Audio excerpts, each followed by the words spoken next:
R-E-S-P-E-C-T. Take out T-C-P. Sock it to me, sock it to me, sock it to me, Little Sock it to me, sock it to me, sock it to me. Go ahead, little bit, just a little bit. I'll get tired. And welcome, everybody. Hope you all had a great week. I know I did, and glad to be back. Another Monday, another respect. Kind of still getting used to that Monday thing, but I'm glad you're all here. Got an interesting revisit tonight. Now, a couple of weeks ago, I had on one of our two guests. I had on Captain Michael Lujan of the Riverside County Sheriff's Department, retired. And at that time, I also had on Vem Miller, who was one of the people who was accused of being an attempted Trump assassin. And we got in depth as to what a lot of that was all about. And kind of found that there was a lot of inappropriate behavior and inappropriate comments made by the Riverside County Sheriff's Department and the Riverside County Sheriff, who right now is a candidate for governor of California, and that would be Sheriff Chad Bianco. In all fairness, I reached out to Sheriff Bianco's camp a couple of times and received zero response. Not even, no comment at this time or anything, just zero response, which, after having spent all the time that I did in the mainstream media, is kind of an indication that you don't want to get into it. And usually you don't want to get into it because there's a modicum of truth there. So you have to wonder really what's going on. So tonight, I do have Captain Lujan back, and I have a former lieutenant from the Riverside County Sheriff's Department, both of them are whistleblowers for what goes on in that department, and they kind of lend credence to what the situation is and whether or not candidate Bianco is a viable candidate and something that's good for the state of California. So that being said, let me bring you my guest tonight, Captain Michael Lujan and Lieutenant Sam Flores. Welcome, guys. Thank you, Mark. It's a pleasure once again. Thank you for having us on. Honor to have you guys here. So we went through a lot the last time, and a lot was revealed, a lot was discussed. People who missed the show the last time, let's just get a little bio from both of you so that they know who we're dealing with and exactly what your situations are. So let's start with our newbie, Lieutenant Flores. Sam, take it away. Yes, thank you, Mark. Thank you for having me. My name is Samuel Flores. I started with the Riverside County Sheriff's Department in the late 90s. I worked through the ranks, started as a correctional deputy, worked my way up through the ranks, went as a sworn deputy sheriff, went to patrol, worked a variety of different stations, was assigned to the Special Investigations Bureau, where I worked under the intelligence umbrella, was assigned to the FBI, where I had top secret clearance, and I was a fugitive hunter for the county of Riverside, chasing down the most violent criminals nationwide into other countries as well. I was promoted to detective, worked as a general detective at a station, did that for several years, was promoted to sergeant, was sent to various stations as a sergeant, including Harupa Valley Station, Moreno Valley Station, Court Services, and then eventually was promoted to lieutenant, where I served as the assistant police chief for the city of Temecula, as well as the assistant police chief for the city of Harupa. I managed the special teams, patrol, the detective bureaus, property and evidence, and several other assignments. And that my career ended in 2020. And Mike? Yes, sir. Thank you. I retired. I started in 1989, and I spent 31 years with the Sheriff's Department, and I retired at the rank of captain. Throughout those 31 years, I had operational and experience in corrections, both as a deputy sheriff, a senior deputy, and a lieutenant. Out in the field, patrol operations, I have operational experience as a deputy. Um, and then I was promoted to investigator in 2002. We use investigator and detective interchangeably. And then I went to the Central Homicide Unit, spent 4 years investigating homicides, was promoted to sergeant, went back to a station where I was enjoying my career. And then I was ordered back to the Central Homicide Unit, where I spent a little over 5 years. So I have about 10 years in the Central Homicide Unit, both as a homicide investigator and a homicide supervisor. And then as I rose through the ranks of management, lieutenant and captain, I worked corrections, patrol, and ultimately retired as the commander of the Lake Elsinore station. So my career encompasses pretty much all three major areas of the organization. Okay, now you retired on your own. Correct. Sam, you had a slightly different experience. Slightly different. It's slightly different, yes.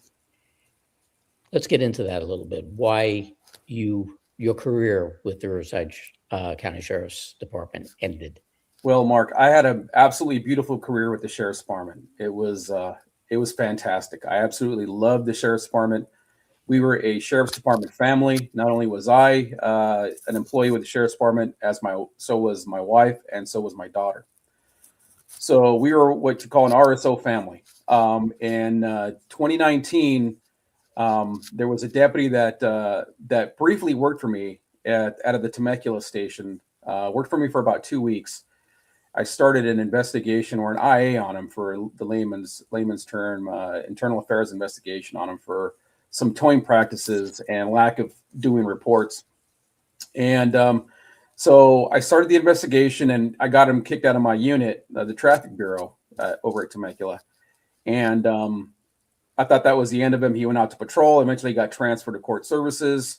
The captain at that point had asked him to come back and work overtime at our station, which is something that only a captain can approve.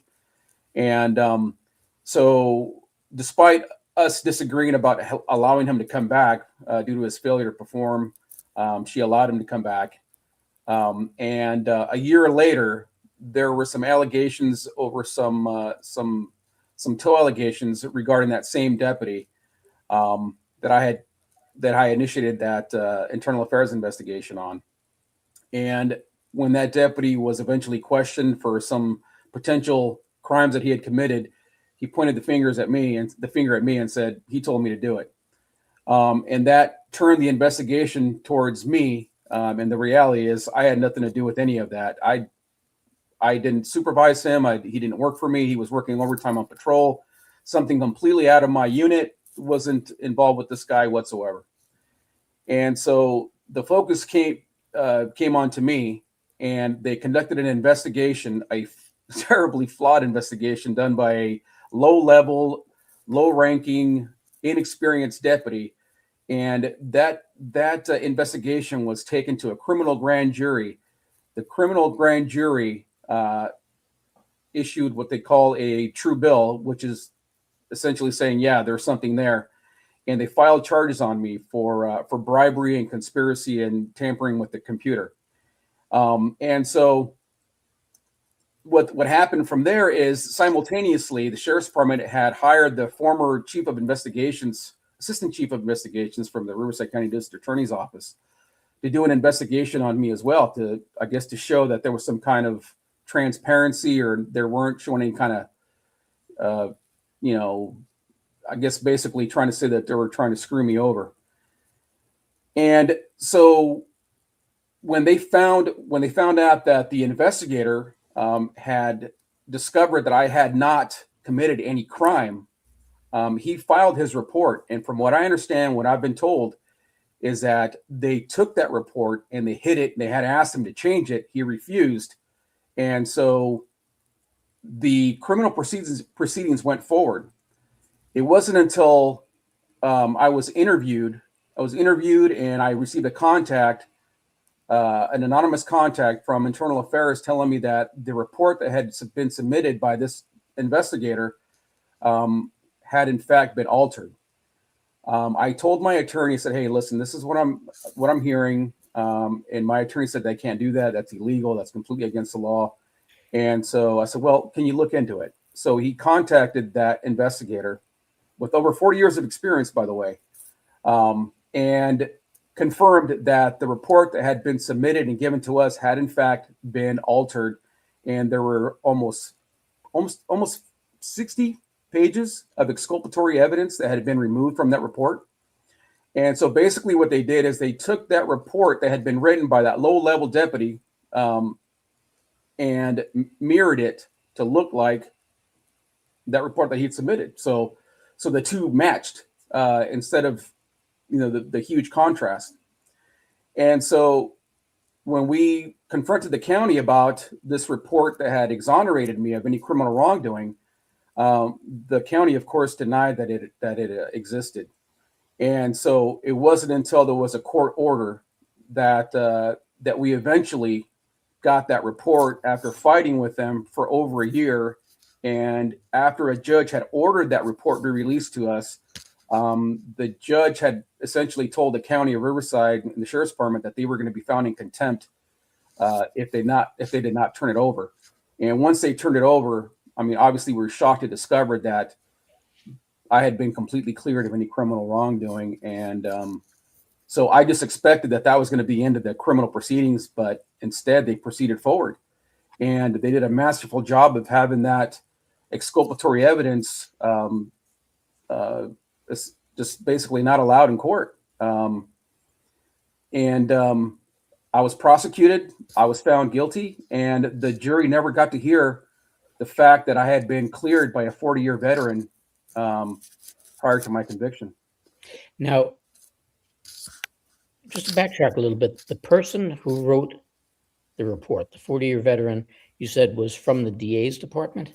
Yes, he still is. From my understanding, he still does contract work for the district attorney's office. He does backgrounds and internal affairs investigation, but he was the former assistant police chief for the district attorney's office. So he wasn't a slouch. He was, somebody very reputable. And when it came time for him to testify in court, we had been trying to serve him because none of the documentation that he had written, the reports that he had written, were going to be allowed into evidence. So the next best thing is to have him testify in court. And so what he did when I was present, and I believe, Michael, I don't remember if you were present or not during that conversation that we had with the investigator, but he fled the state to avoid being served a subpoena. And his reasoning was that he was scared of Bianco, that he didn't want to, I guess, lose his contracts he had. He had a contract with the sheriff's department. He had a contract with the district attorney's office, and he had a contract with county probation. And so he was fearful that he was going to lose his contracts if he came in and testified and went against what they had done. I know it's a lot to take in. No, because there's a lot of things going through my head because of what we're going to be getting into. But you've got evidence tampering. You've got somebody who's essentially an officer of the court by being part, police chief and part of the DA's office, who has come forward and said that his statement was tampered with, who has come forward and stated that this is not my original report. Why was your attorney unable to get the original statement once the judge ordered it to be delivered to you? Why was your attorney not able to get that presented as evidence? Well, the DA fought vigorously, and I got to hand it to the DA. She did a masterful job of making her arguments to the judge. The whole premise and the idea that the district attorney's office, that they are the seekers of truth and justice, I believe it wholeheartedly. I spent over almost 22, 23 years of my life believing that. And it's not until you're on the other side that you understand and that you see that it's a farce. They don't care about that. What they care about is, can they get a win? See, now this is the problem. And this is a big problem that I think the American public has awakened to, especially over the past decade or so. We're starting to realize this A, two-tiered justice system, and B, the fact that it's no longer seeking justice. It's a win or a lose. That's exactly what it is. And you know, the thing is that once this report was revealed to us, and we were able to, you know, go through it and talk to the DA about it and say, hey, we just assumed that this was going to be the end of it, and that the sheriff's department was going to do the right thing and say, hey, we apologize. You know, there were some issues. Let's get you back to work. Let's drop all the charges and get everything fixed up. Well, the problem with that is that, for lack of a better term, that shot had already been fired downrange. Bianco had already made comments to the public, excoriating me. And the DA's office as well had done this disgusting press release where they just accused me of everything under the sun. And the reality of it is that none of it was true. None of it was true. And I'm sitting back thinking that, well, eventually they're going to do the right thing. They're going to do the right thing. And that day never came. They dragged me through the mud. They dragged my family through the mud. My wife suffered as a result of that. My daughter was forced to resign as a result of that. And the thing about it is, Mark, is that if they are willing to do that to me, somebody with the means, the knowledge, the experience, what are they going to do with somebody that doesn't have that knowledge and experience or the ability to defend themselves? That is the question. And so you have to really take a close look at everything that Bianco has done and what he's doing. And the thing about it is he could have very easily just said, you know what, Sam, I apologize. I was wrong. Just like he could have done the same thing to Ben Miller and numerous other people down the road that you're not aware of, Mark, and the public's not aware of. He could have very just easily said, I was wrong. But he doesn't have his ego does not allow him to admit that he's wrong. And so rather than that, he leaves a wake of destruction. And my family being, and it's not just me, there was another gentleman that was accused right along with me. And just because the guy worked for me, he ended up getting dragged through the mud, single income family, 2 little babies at home. He lost his job. By the grace of God, he didn't lose his home. And so, you know, I wasn't the only victim, and I'm not the only victim in my case. And there's a lot more other victims that Bianco has left in his wake. See, now, Mike, when we went through this the last time, Mhm. and we went through the stuff with them and went through what had happened with you, one of the things that I won't say puzzled me, but really raised some curiosity in me, and Sam just touched on it, is the fact that people nowadays never, ever, ever, ever want to admit to the fact they did something wrong. Never want to accept responsibility for having done something wrong. But this is a person who is state of California and federally sworn to uphold the Constitution of the state in the United States. And hasn't only failed to do so, but has really failed in his job as a keeper of the truth and a keeper of the peace. Correct. And if I may hit on a couple things. And when I look at when Sam talks about the 2 different reports, the one they submitted to him and the internal affairs contact who said, hey, that report was altered, right? We're looking at 60 pages that were removed. The conclusions were redone, and it was redone. And the individual who did it put his name on the report, and it was Sergeant Linton. Okay, Sergeant Linton did it. We know that Eric Nevins' report was altered because they didn't remove the header or the footer where it states the original author's name. So when you compare what Sergeant Linton did and what Eric Nevins did, you can see that there's a vast discrepancy there, right? And then you will see in the Brown matter, Sergeant Linton once again is listed as a defendant. So you have a pattern of this creates a pattern of behavior, which is disheartening. Now Bianco has recently been interviewed. He's on the campaign trail. He took an oath to honesty, to being truthful. He said on a couple of his podcasts and media interviews that he lives for the truth. I think he was talking to reporter Michelson. I think he's on CNN now. That he lives for the truth, which we all know that he really has he lives to be dishonest. He's very disingenuous in his reporting. And when you discover that when the public is made aware that they were lied to, he doubles down on it. He doesn't apologize. He doesn't err on the side of caution and say, hey, listen, I was wrong. I apologize, and you can move on. I made many mistakes throughout my 31-year career dealing with a variety of residents throughout the county. And when I made a mistake, I would tell the individual, hey, dude, I'm sorry, I made a mistake. This is our investigation. This is what it led to you, and this is why it led to you. But I'm pretty confident you're not the individual we're looking for. So appreciate your time. Apologize for detaining you. Is there anything I can do for you? Give you a ride, call someone to pick you up, something of that effect. And that's the right thing to do.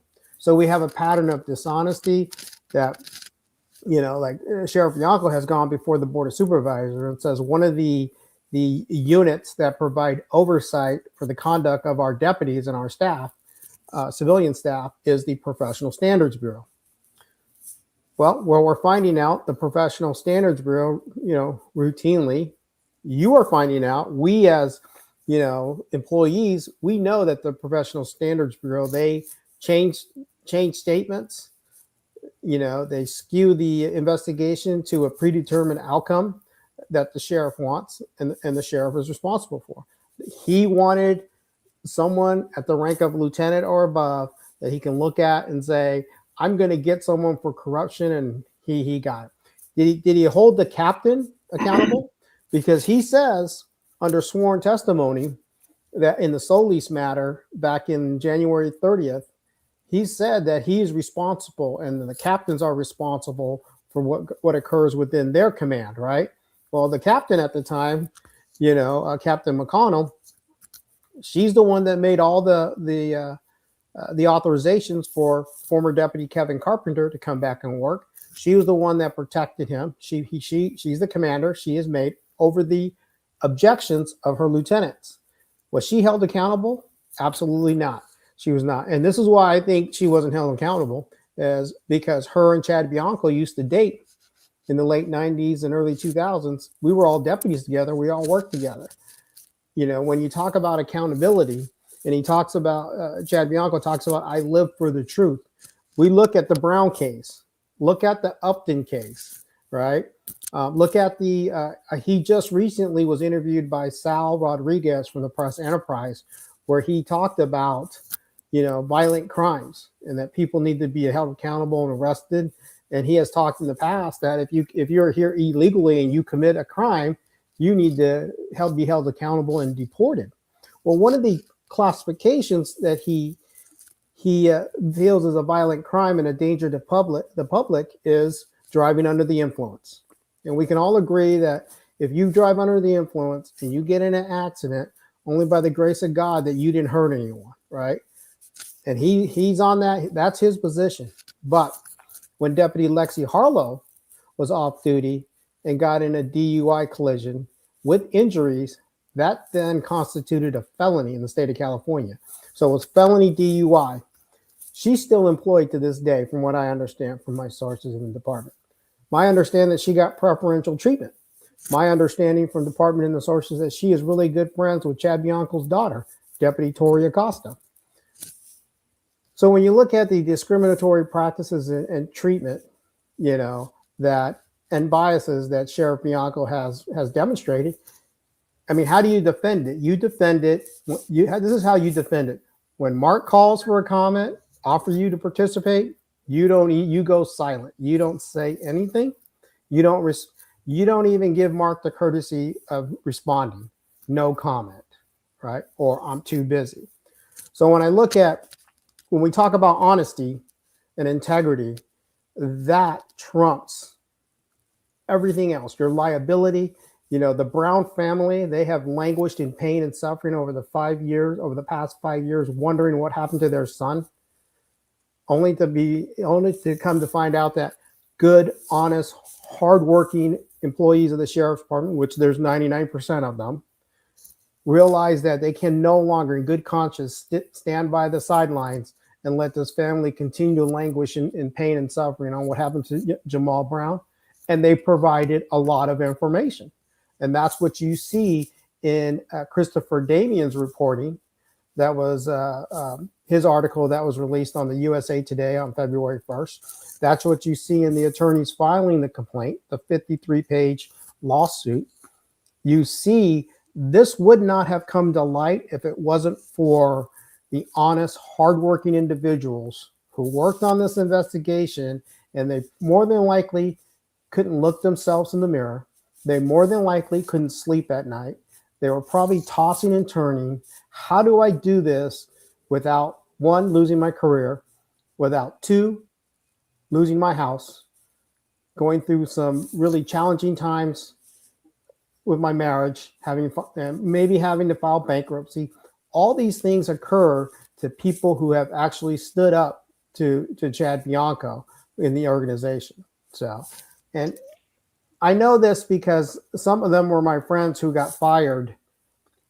Well, they were told, they give a letter of intent. When you get disciplined, you get a letter of intent on what that discipline is.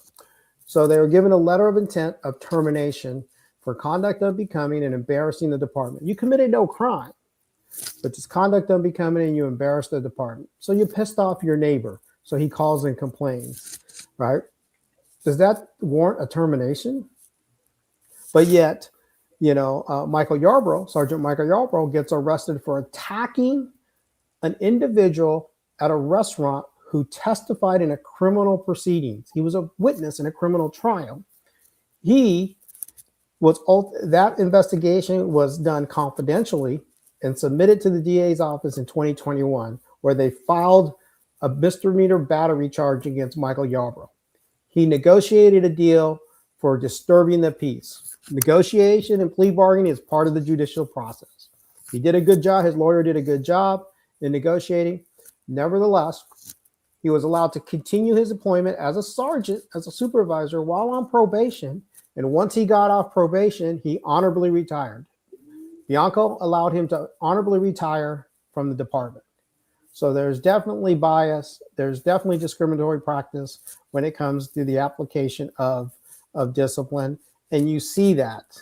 And that's why you see all these whistleblowers. I'm told there's up to 58 lawsuits against the sheriff's department, and mainly because of the concealment and the lies and omissions when it comes to in custody deaths, when it comes to the application of force. And I think on our first, when I first did your podcast, you showed me a couple of videos.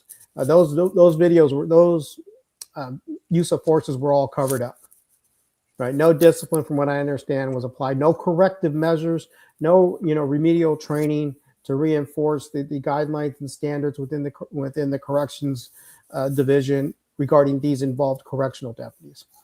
So, but it comes down to the concealment because of liability, right? The liability equals money. And one, we don't want to spend out millions of dollars because it's going to make Bianco look bad. And it's really going to make him look bad when he runs for governor. Because keep in mind, he's been counting on this. He's been working with the GOP in Riverside. He's been doing this for the last 6-7 years. He's been laying that foundation. And if you look at his comments regarding immigration enforcement, and what we can and cannot do under Senate Bill 54, you could have just described under Senate Bill 54, we are not allowed to do any proactive enforcement, immigration enforcement independently or collaboratively with immigration and customs enforcement, right? But he went on to talk about how the California Democrats have created this. He went on disparaging the California Democrats over Senate Bill 54. And that's how you know that he wasn't speaking as a law enforcement professional.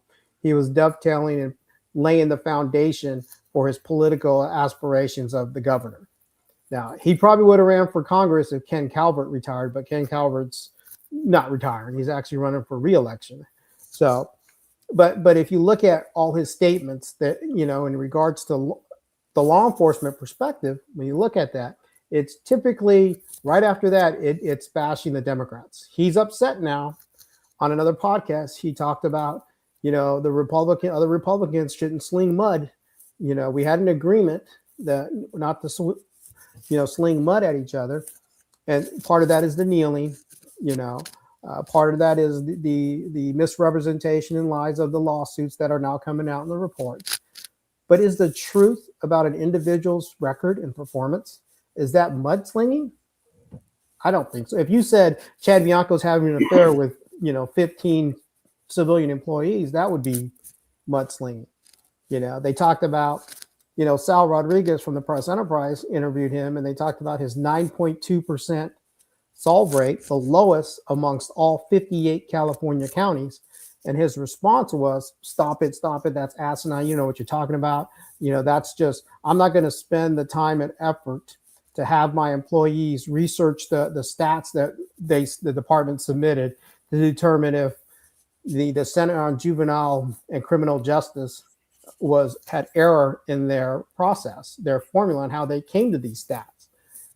You figure if you were the sheriff and it's 2024, and from 2019 to 2024, you have an average of 9.2% solve rate. If I was a sheriff, I'd be wanting to know, let me see these stats. Let me see the formula you used on the stats that we reported to you and why this is 9.2%, and what can I do to correct this, and how do I increase that closure rate? What resources do our deputies need to increase, to solve cases and increase that closure rate? No, instead he says he's not going to spend the money for it.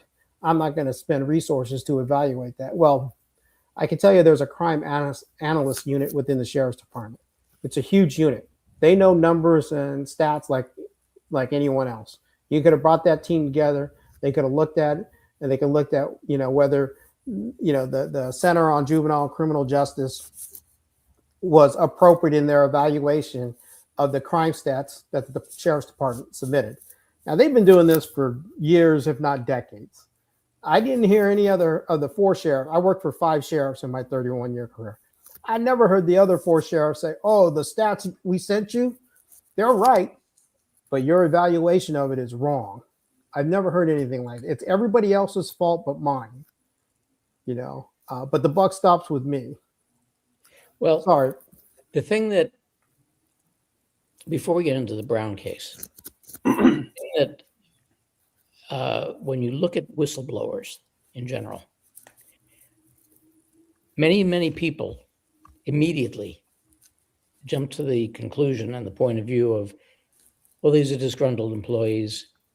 They got beaten up on or fired or suspended or this, that, or the other. And now they're trying to extract their pound of flesh. Mm-hmm. And sometimes, you can accept that with a person or two. Right. But with 58 people, it's a lot of people. Who are backing their allegations with official Riverside County Sheriff's Department reports, recorded interviews, and video. And this is not people who are just coming out and saying A, B, C, D, and E. They're saying A, B, C, D, and E, and here are the reports. And compare the reports, the official reports, to what was said in press conferences, what was released in press releases. For example, the Brown case, Jamal Brown. The department reported to DOJ that his cause of death was a drug overdose, a methamphetamine overdose, right? Absolutely false. It was a lie. And when you look at the Jamal case, the deputy who arrested him in the city of Moreno Valley clearly stated that Jamal was coherent, He was cooperative.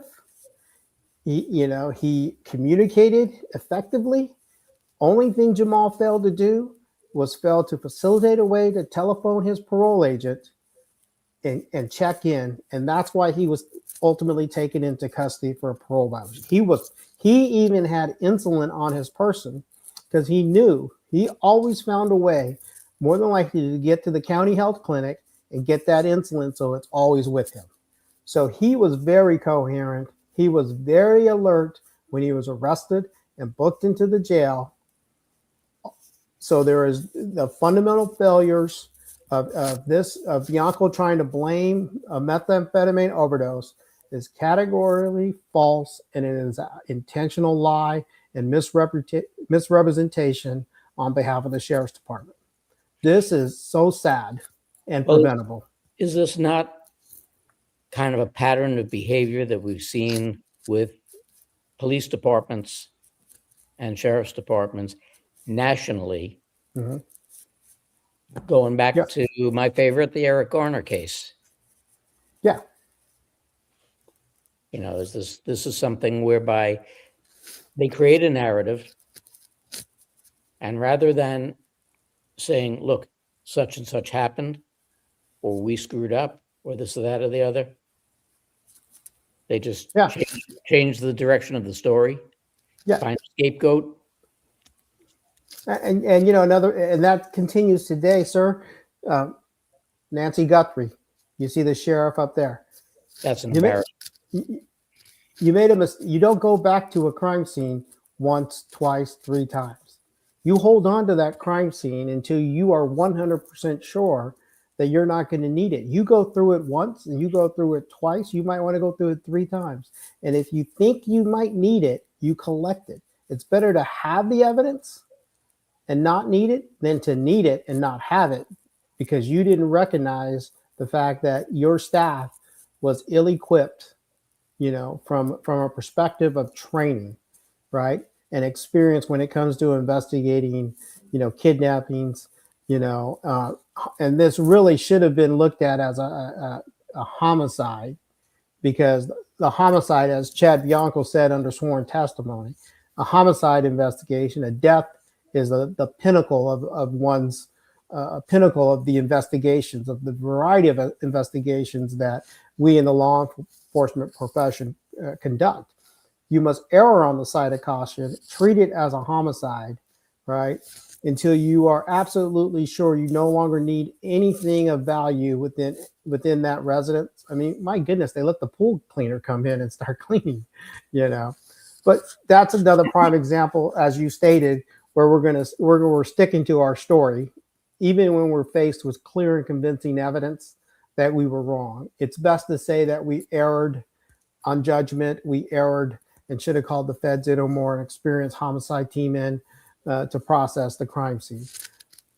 We can understand that. We are human beings. We make mistakes in life. Law enforcement, we're all human beings. We make mistakes in life. I think we can all give them a pass and understand it. And now let's work to correct the mistake and let's solve this case, right? So I know I went sidetrack on that, but that was just another example of what you brought up about Bianco just sticking to the story, and the department heads just sticking to the story and perpetuating that lie, and that we shouldn't do that. We should not do that. The law enforcement profession needs to step up and say, this is what we thought. This is what we said. We made a mistake. We apologize, but this is what the evidence have revealed now. So you can change course in an investigation. We do it all the time. One thing that I want to mention, Mark, is that this culture that's been created throughout the sheriff's department, the Riverside County Sheriff's Department, is unlike we've ever seen before. And this is a culture that Bianco created.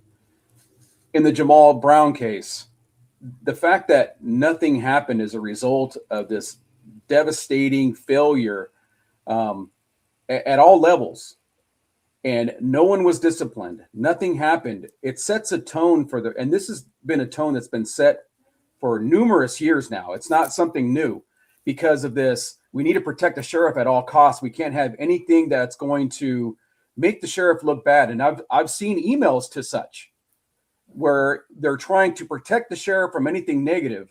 So it creates this culture throughout the sheriff's department that we can get away with anything, and we can treat people like crap and nothing's going to happen. And that's exactly what we've seen. And Jamal Brown is a perfect example of that, because no one was disciplined. Therefore, they know they can get away with it because nothing's going to happen. And Bianco has gone on record and said that he fires people that most agencies don't fire. And so yet you have here Bianco being this so-called Christian, and he's this pillar of morality, and he, but yet he has a sergeant that's producing pornography on the side. Now, the Riverside County Sheriff's Department, you have to have explicit permission from the sheriff to be able to have outside employment, which means that the sheriff, Bianco, gave this sergeant permission to produce porn on the side. That's very Christian of Bianco to do that. And he touts about how he fires people that embarrass the department. And yet when Kim Yater asked him about this, he became very upset. And he said, well, what you can't see his face. You really can't see his face. Sergeant Tinker is a really nice guy. Well, really nice guys produce porn and get paid, 6-figure incomes on the side, and you're going to protect them. How was that Christian like? Well, first of all, correct me if I'm wrong, is not the production and sale of pornography a felony? Well, he subscribes to I think it's called OnlyFans or Fans Only. I don't know what it's called, but is it pornography? It's pornography. Yes. And it's not a felony. It's no. But It's very well known throughout the department that, from my understanding, he's not the only one. Sergeant Tinker is not the only one that's producing porn. And so how are you going to allow your employees, the face of the department, you're going to see him in these videos online, and now you're going to see him out on the street and supervising, your deputies, and also, you talk about waste, fraud and abuse. That's, Bianco's, that's what he talks about. Waste, fraud, and abuse. Yet he makes a $600,000 a year salary. Why? Why does he make a $600,000 a year salary when he's got a 9.2% closure rate? And one thing that he's done that no other sheriff has done in history is that he retired. So technically, he retired without any separation from the sheriff's department. So he collects his over $200,000 a year pension, and then he also gets paid by the county. So he's double dipping. So, and he's talking about how he wants reform and he wants, government waste and abuse and that and the other. Well, I think they need to doge the Riverside County Sheriff's Department before he starts talking about, Sacramento, honestly. Well, we've spoken 1,000,001 times about how people go into politics as normal people and walk out as multimillionaires. Mm-hmm. So where there's a will, there's a way. But we've discussed a lot so far in regard to something that a lot of people know nothing about. And that is this Brown case, the Jamal Brown case. Now, as it stands right now, there is a case in Riverside County against the county and against Sheriff Bianco and 15 deputies and 5 nurses. Now, Jamal Brown was basically, he's on parole. But here's a guy who had gone to the gym to use the facilities, get cleaned up and this and that and the other, was standing around, not bothering anybody, not doing anything in this strip mall near a gym and near a smoke shop when the deputy approached him and questioned him as to whether or not he had been on parole. Now, I'm sure because of the fact that you guys are something that most of us are not, which police officers, this is not, I wouldn't assume that this is something that's usual. Now, I know that it's something that police officers, sheriff's deputies have the right to do, but it's not something that if you don't see something unusual or untoward happening, that you wouldn't just walk over to somebody and say, excuse me, sir, you're not saying, have you any Grey Poupon? You're saying, are you on parole? Right. So now, before you give your answer, for the people who don't know the case, Jamal Brown ended up dead in custody. And we'll get into what the official report read, but he died of being denied his insulin and being denied food to even attempt to keep his sugar level the way that it should have been. So let's get back to the original question. Is this something unusual that a deputy or a police officer, any peace officer would do, walk up to some guy in a strip mall and say, excuse me, you're on parole? Well, it really starts out like, excuse me, can I talk to you? Excuse me, sir. So it starts out what we call a consensual encounter. I don't have reasonable suspicion or probable cause to detain you. So what I do is, as a deputy, I can say, hey, excuse me, sir, can I talk to you? And if you say yes, then it's a consensual encounter, and then we're talking. If you say no, thank you, have a nice day, deputy, and you walk off, I can't detain you as a deputy sheriff, right?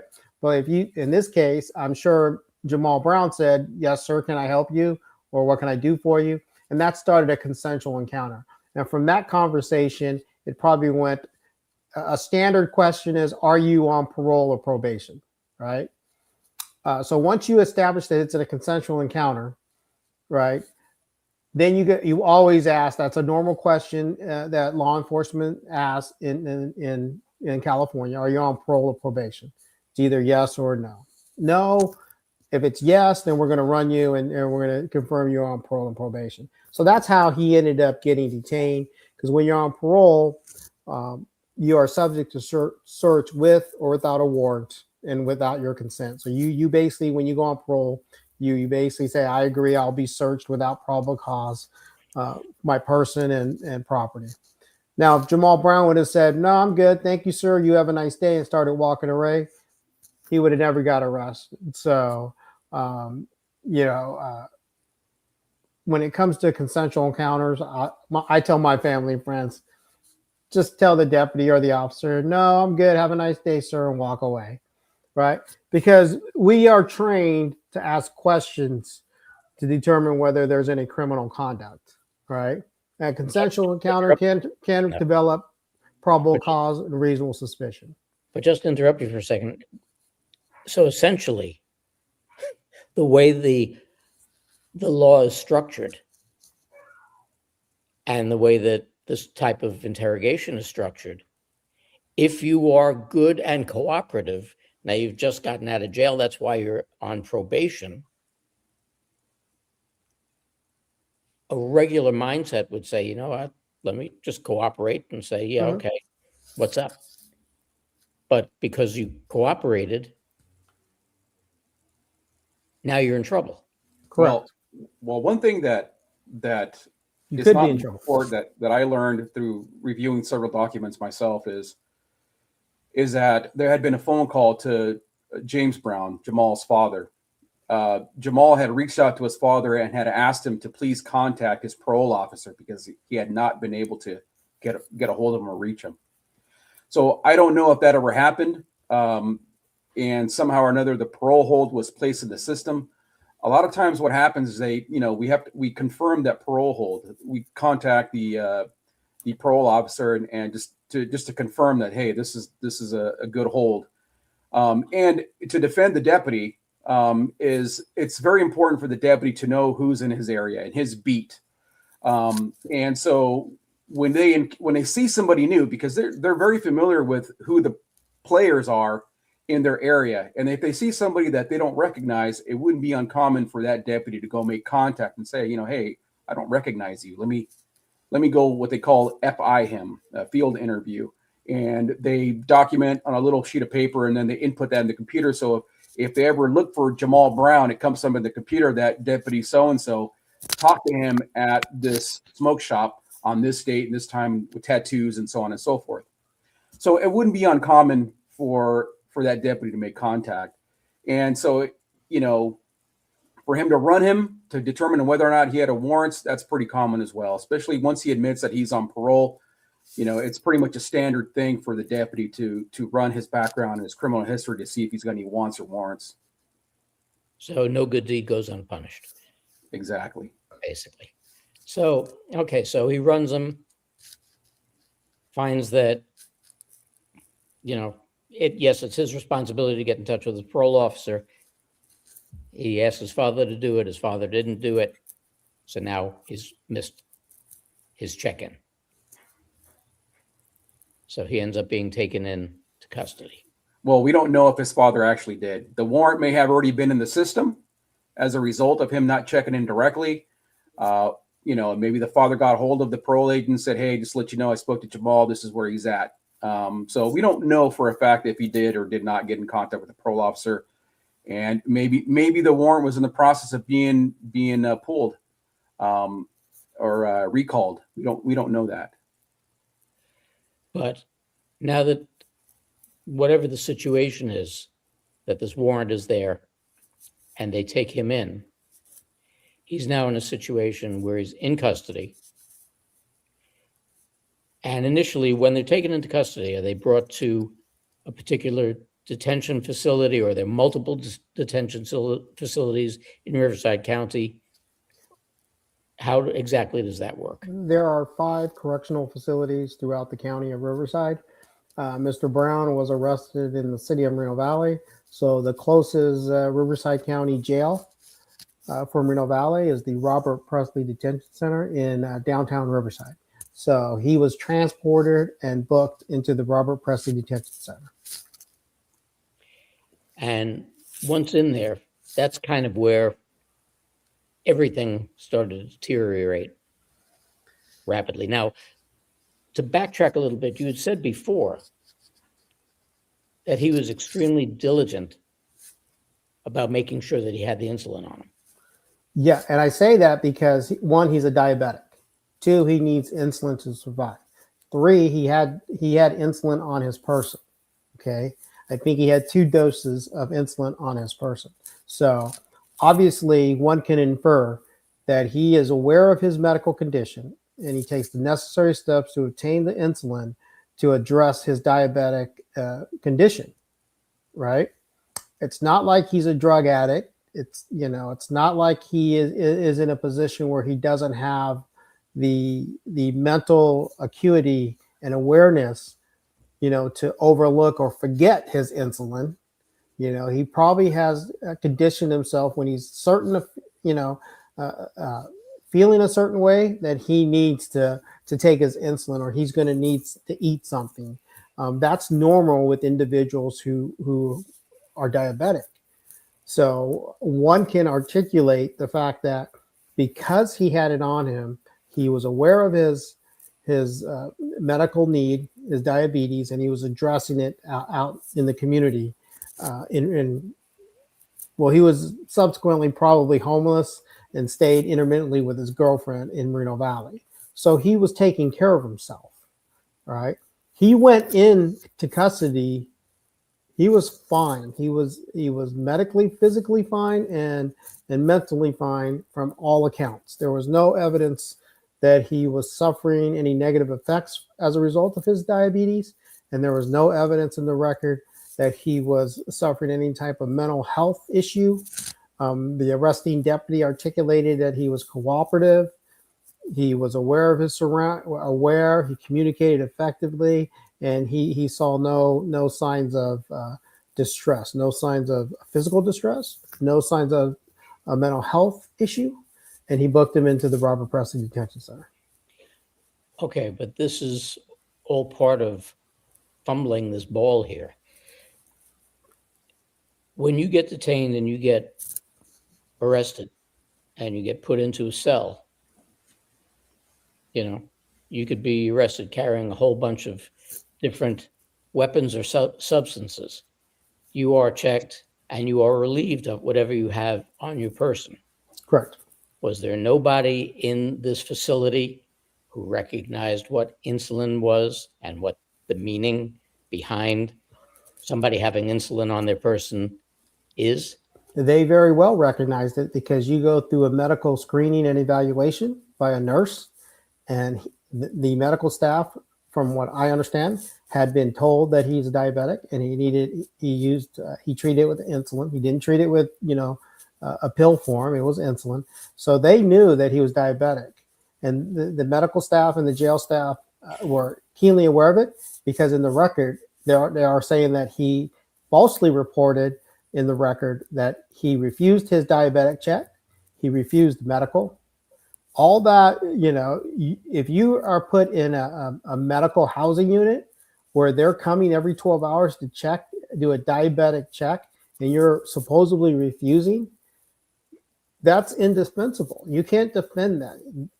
The medical staff and the sheriff staff within the Corrections Bureau, where Mr. Jamal was being housed in a medical housing unit, where they have audio and video cameras in the cells so they can monitor you and respond when there is a sign of some type of distress and address those medical needs or mental health needs. One thing Go ahead, Sam. One thing that we need to mention here is that as far as the medical screening, there's a medical screening that occurs before Jamal was ever booked into the jail. They actually have a medical office right outside the booking. Before you're even allowed to come inside the jail, there's a medical office right outside in the parking lot, or what they call the pit. And so you have to take your detainee, your arrestee, into that medical screening to be pre-checked prior to going into the facility. And then once you're in the facility, you're medically screened again. So there was a screening well before Jamal was even brought into the facility by the jail nurse. It wasn't like some nurse from some different location. The nurse from within that facility is outside waiting for the detainees to come in, the arrestees, and they do a medical screening, and then they are allowed to come into the facility and proceed with the booking process. Now, you said every 12 hours they come through and do a check. When you've got a patient who is a severe enough diabetic to be on insulin, and you're doing a check every 12 hours, and you've got cameras. Now, how often, I'll veer off of that for a second, how often do deputies, officers, kind of make the rounds just to see, that two inmates in a cell aren't killing each other?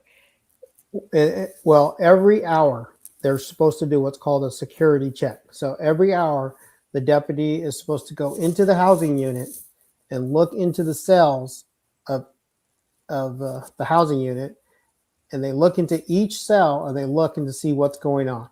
If it's at night, they're looking to see if, one, they're sleeping. Is there a rise and fall in their chest? So they're breathing, right? If they feel that, if they're not seeing that, or they're not seeing a deputy or an inmate tossing and turning at 1 o'clock in the morning, they're supposed to open the cell door and physically wake them up and check and evaluate. So that's supposed to happen every hour. They do a safety and security check every hour.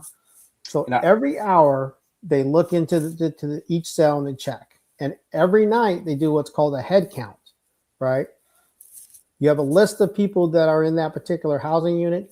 You go in at like 10 o'clock at night, 11 o'clock at night, every evening, and you do a head count. You'll go in there and they'll say, Lujan.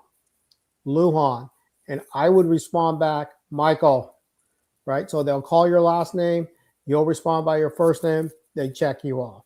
Now, if someone's missing, then we have a situation. If someone went to court and we didn't bring him back from court, he's somewhere in the system. We got to track him down, because we have to account for all 3,700 to 4,000 inmates within the entire Corrections Bureau system between all 5 facilities. So that's done once a night but every hour you're supposed to do a safety and security check. So obviously, based on the complaint, that did not occur. And then when it did occur, when you read the security logs and the reports and compare them to the video, obviously we have a little falsification, of the security checks and the documentation. So again, that is an issue that is, paramount. It needs to be addressed, and of course, it was covered up. Right? One thing that I need to mention is that we had talked about how it was supposed to be checked every 12 hours. That's actually not accurate. It's actually they get checked before every meal. So they get 3 meals a day, and they need to be checked before their meals. So just a little correction there. Okay, thanks, Sam. No problem. So it's 3 times a day plus every hour overnight. Yeah, 3 On a times a day safety for the diabetic checks, and then every hour on the hour for the security checks, and then what they call the we used to call it pink to face, where they do a physical check of that individual every single night. Okay. So you've got, again, an inmate who's a severe diabetic. He's on insulin. He's in hold. They brought him in. Everything's fine. You've got cameras. You've got hourly checks. You've got checks 3 times a day for meals. You got a situation where anybody going past the cell as things started to deteriorate, anybody going past the cell or watching the cameras sees an inmate on the floor. The cell, in some ways, from the video, looks worse than the inmate himself. And nobody proceeds to go in and check on this individual. Instead, they rely on a response from his bunkmate, says he's fine.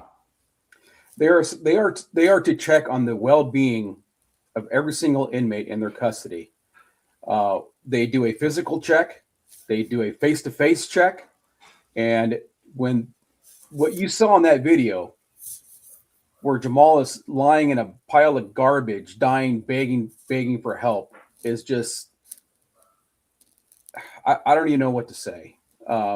And calling through the intercom, that's not the standard practice, to call into an intercom and yelling at the inmates, because you don't know who's answering. It's obvious that the cellmate wasn't all there. I mean, for lack of a better term, he wasn't all there, and he was responding for Jamal. And he even said, if you listen to the audio very closely, he said, "Celly's down." He's like, "He's down, he's down." And then he was tired of listening to the deputy scream over the intercom, and he said, "No." And you hear the deputy say, "He said no."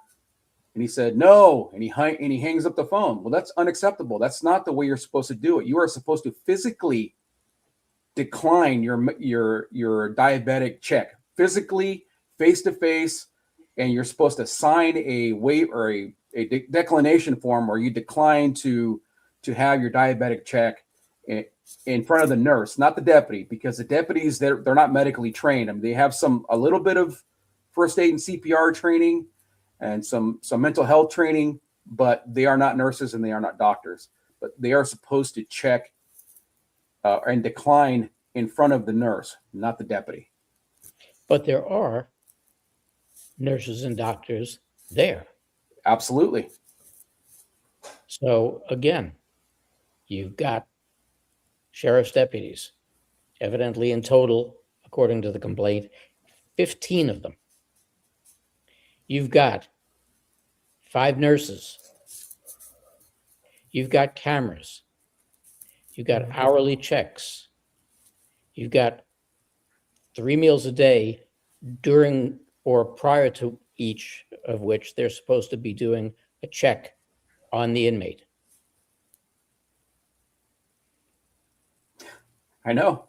There is no defense for that. That is a clear, not only a failure to perform your duties and responsibilities, but as a retired captain with 31 years, I view it as when I watched that video of deputies repeatedly walking by, medical staff walking by,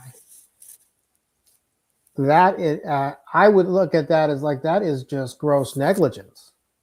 I And was this just went gonna on. ask, is This that not went on. homicide? Yeah, this is gross negligence that went on for 2 days. And the video where the nurse is coming on duty, the nurses, I believe that nurse was just came on duty and was reviewing charts and wanted to take the deputy and physically go in and see Jamal Brown. And then that nurse goes in and you hear her saying, "Man down," and starts doing CPR. She says, Right. "Oh no." And Yeah, "Oh no," man down, starts doing CPR. And that's where you have, this wasn't a failure to miss a safety check, 1 hour or being 15 minutes late. They documented and compared to the video where they were 2 hours and I think 2 hours and 40 minutes between Right. safety and security check. You We know, cannot articulate or respond why the deputies failed to perform their duties, whether they were preoccupied or on something else, watching a video. We don't know, right? It's going to be tough to defend when your position is defenseless based on the false reporting in comparison to the video. But that comes down to the ultimate individual who directed this cover up. And I'm saying it, I believe it was a cover up, right? Was Chad Bianco, because every in custody death, every fatal deputy involved shooting, every use of force by a deputy resulting in the death of one of our residents out in the field, all that information is provided to the sheriff, and then the sheriff provides direction, period. The sheriff is the ultimate individual. We've done this many times over my 31-year career. They look at the sheriff and they say, "How do you want to address this?" Right? That's just the way the system is a process, because this is such a significant investigation. It is, and if I could use Bianco's sworn testimony, it's the pinnacle investigation. So we cannot articulate why they failed to perform their duties. And my opinion is that these individuals were negligent, maybe even gross negligent, and they attributed to it. And I can tell you right now, I am pro deputy. I am always pro deputy. I always err on the side of caution on the deputy when I was a captain, when I was a lieutenant, when I was a sergeant. But when there was clear and convincing evidence of neglect, failure to perform, accountability then kicks in, right? And this is so sad and so preventable. In a situation like this, Mark, I would say that the sheriff and the executive staff would have been briefed on the circumstances behind Jamal's death. There's no doubt in my mind that occurred. And so they were made aware from the very beginning of this investigation of the circumstances and the failures of this case. And so recently there was a push to separate the sheriff's department and the coroner, because he's the sheriff and coroner. Well, Bianco is signing off on the cause of death reports. He's signing off the death certificates on all these people that are being found dead in their cells or committing suicide or whatever. And this is not the only circumstance where it's been misreported to the state of what the cause of death was. There was another one as well, and forgive me, the name escapes me, but this is not the only one. There's been several, from my understanding. And so there was a push for there to be a separation, because basically you've got the fox in charge of the hen house. He's signing off on everything, and this is a perfect example as to why there should be separation, at least in this case, or in future cases, because you just can't trust what's being reported at the state. Well, the listed cause of death was Overdose. Well, yeah, the pathologist said it was diabetic. It was I can't pronounce it. I have to really sound it out. Ketoacidosis. There you go. Bianco reported it to DOJ as a overdose. Okay, but the point I'm getting at is, who's the county coroner? Bianco. Just saying. Yeah. A prime That's- example in the Solis matter, Mark. Bianco testified in that lawsuit, and they questioned why he ruled it. The pathologist ruled it as an in custody suicide, in custody death. You know, the manner it was classified as a suicide. He changed it to an accident, and his position was that basically he's the coroner, and he ruled it an accident, and he overruled the pathologist. You know, and so that's his sworn testimony, and as the sheriff coroner, he did it. Okay, now, I mean, I was wrong before about pornography. Correct me if I'm wrong about this. Should not the coroner be a medical doctor? The sheriff coroner combination was pretty much designed to save money, right? Because we used to have, when I started out in '89, we had a coroner's bureau. Well, the coroner was elected. It was a separate department within the county, and they combined the two as a cost saving measures, just like we used to have bailiffs in the courts. Now we eliminated the Riverside County Marshal's Department years ago, I think in the late '80s, and the Sheriff's Department absorbed the marshals. So now you don't have a Riverside County Marshal. It's now the Riverside County Sheriff, and you have a court services division. So it basically runs on cost saving measures, but then you have the conflict of interest that we're seeing now, that the coroner, Chad Bianco, the sheriff coroner, is overruling the forensic pathologist and reporting stuff to DOJ that is in conflict with the findings of the forensic pathologist. See, now that's my point exactly, is traditionally, coroner is a medical doctor, is a forensic pathologist who would go and autopsy the body and come to a determination as to what the cause of death was. But here, the forensic pathologist is an employee under a non-medical coroner. Correct. Well, you got to remember also, Mark, is that Bianco signed these certificates under penalty of perjury. He certified them. Okay, and by certifying them and changing the pathologist's report, do we not once again have a situation whereby you're falsifying documents Correct. that you're relating to the DOJ? Correct. Correct.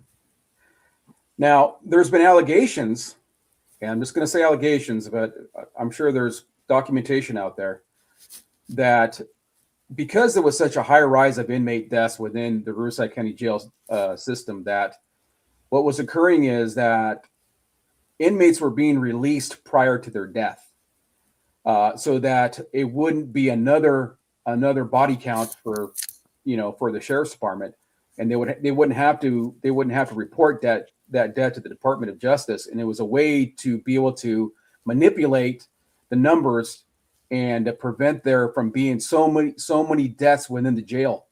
And so, you have an inmate that's, circling the drain, for lack of a better term. He's not doing very well.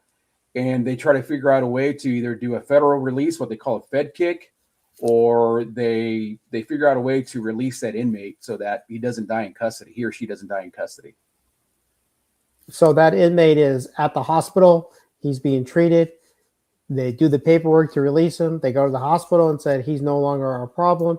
He's released.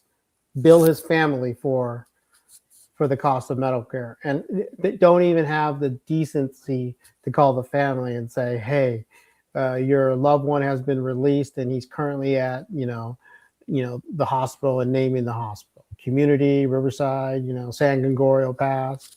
And that's happened on multiple occasions, and that is just another example of deliberate indifference, I think is the legal term. I think that's the legal term that they're going to argue is, I say it's negligence, it could be gross negligence in the failure to perform your duties as prescribed, but the legal term might be, deliberate indifference or something to that effect.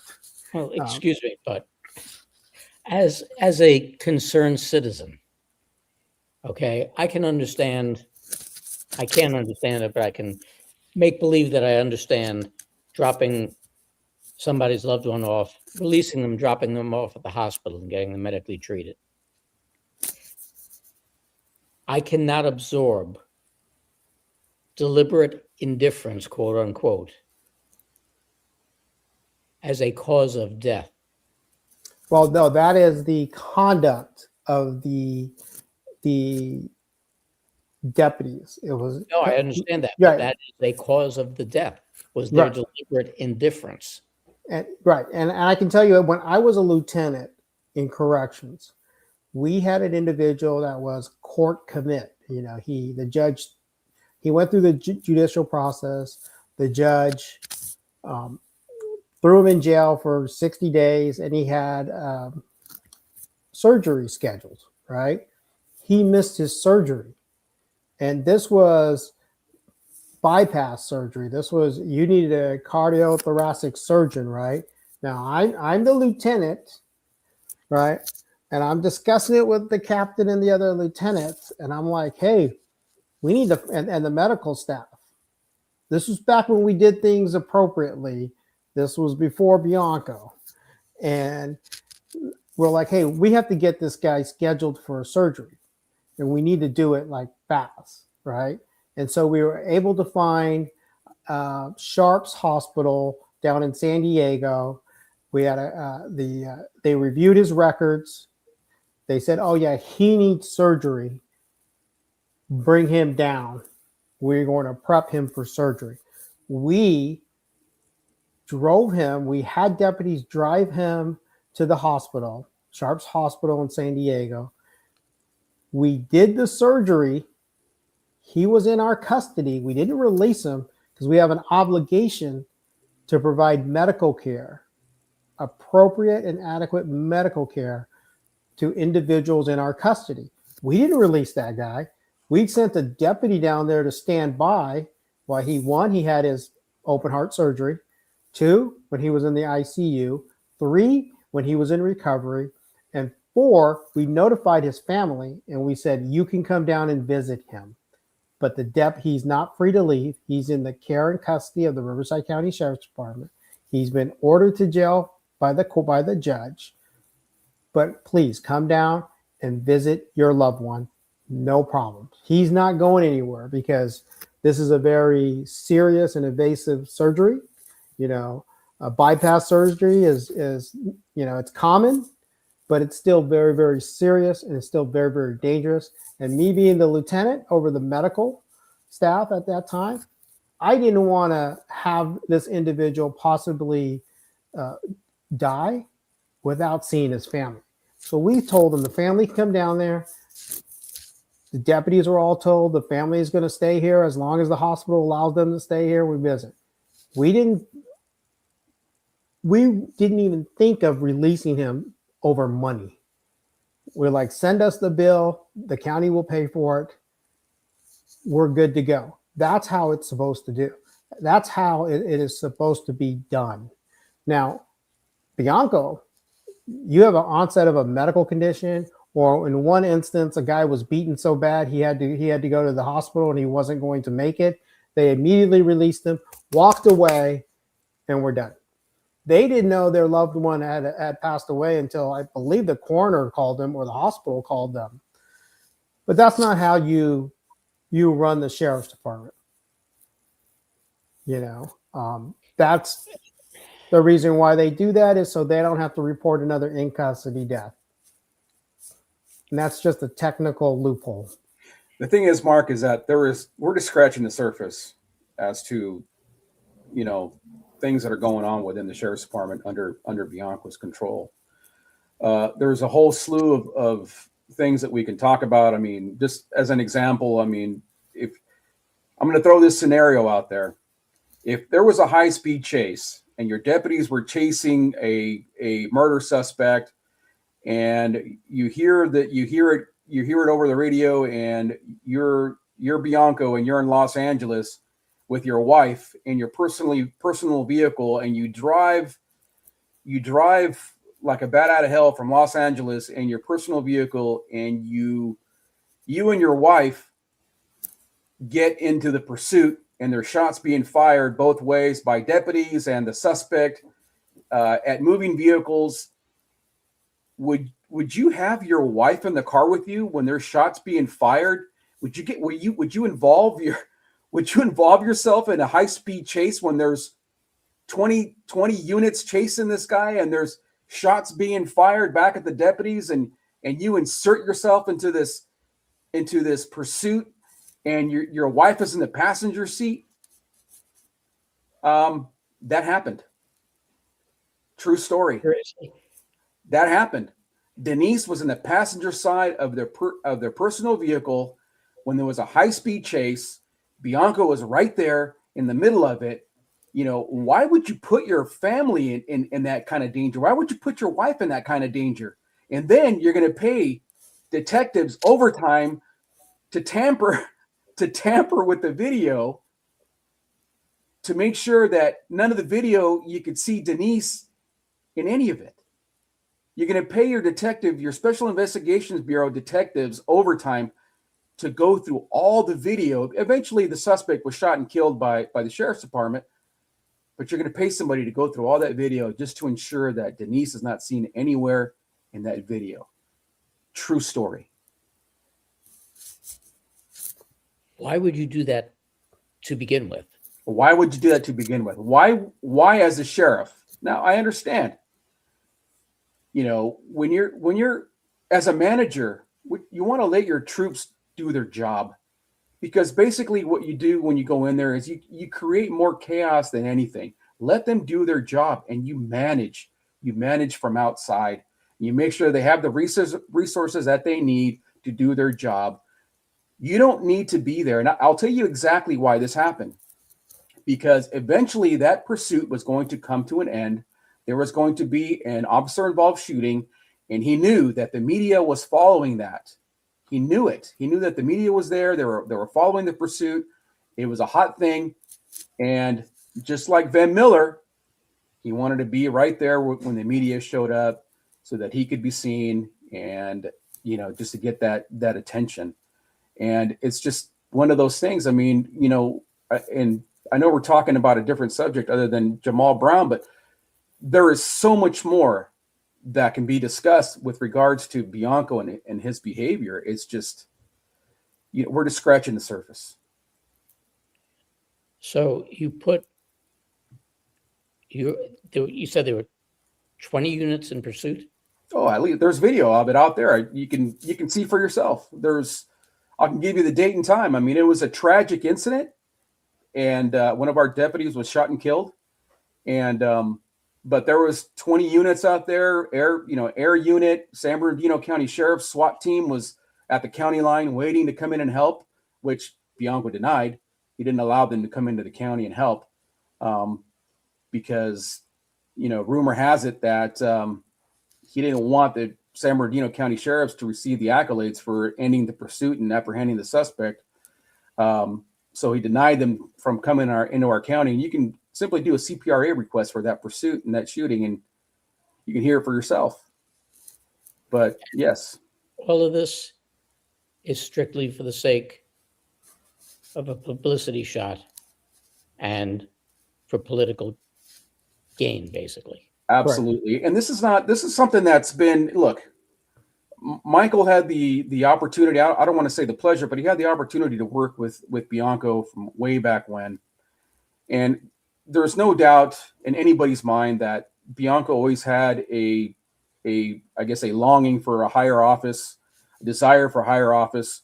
He's made no bones about it. He's said it for a long time.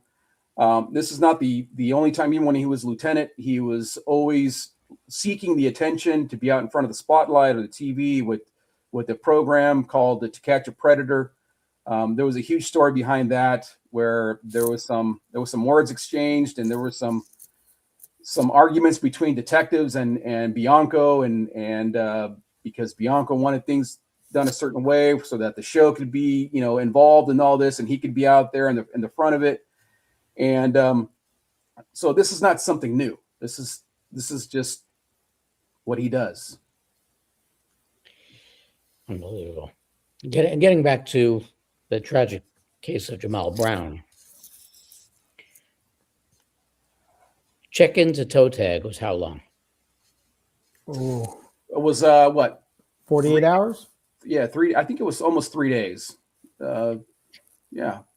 And 3 days, 3-4 days. and at least for half of that time, maybe longer, Jamal was in pain. on the floor. He was in pain. Jamal was in pain. He was in agony, and he was suffering. And Lying in a pile of trash. I look at that and I'm like, man, what is the decent thing to do? The decent thing to do is to help.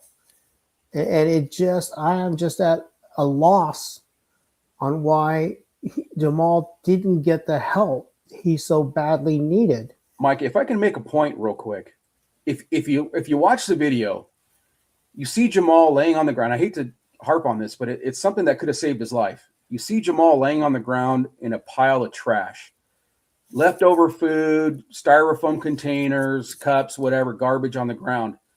Well, the deputies are supposed to have the inmates pick up the trash and put it in a trash can. They go up to the cell and they say, "Give me all your trash." They're not allowed to have those styrofoam containers in the cell. If the deputy would have just gone and picked up the trash, open the door, give me all your trash, they would have seen that Jamal was having a medical emergency. Something as simple as just picking up the trash. But instead, they let him lie there in a pile of trash and eventually expire. So you just saved me a question, because that's exactly what I was going to ask you. It has to be fairly unusual for, corrections officers, sheriff's deputies, whoever happens to be at any particular facility, to allow the inmates to leave the cell in disarray. Correct. It's standard practice to have them clean their cells and remove the trash. It's hygiene. It's sanitary. You want to keep the jail as clean as possible because you have so many people there. You don't want a disease to break out, some type of pandemic to break out. And they clean the facility hourly, and then inmates come out and they clean their day room, their common areas every night. They're given buckets, mops, clean solution, Windex, paper towels. They literally clean their cell under the supervision of a correctional deputy. So Well, again, that was a great point, Sam. Why did they not clean? Well, and one of the things that makes this even more important is because this was during the COVID pandemic. And so the inmates weren't allowed to basically come out and intermingle and things like that and dump their own trash away, which is another reason that the deputies should have been there just collecting the trash after every meal. That's what they do. After every meal, they have a big trash can with wheels, and they roll it around from one cell to the other and said, "Give me your trash." And the deputies or the inmates gladly just give up the trash because they don't, for the most part, they don't want to be in a dirty, what they call a dirty house or their dirty cell. And so that obviously didn't happen in this case. They didn't go through there. They didn't do their job. I mean, the failure was so great in the Jamal Brown case that there's just, it's like Mike said, it's indefensible. So many things that should have happened didn't. It was just a complete broken system.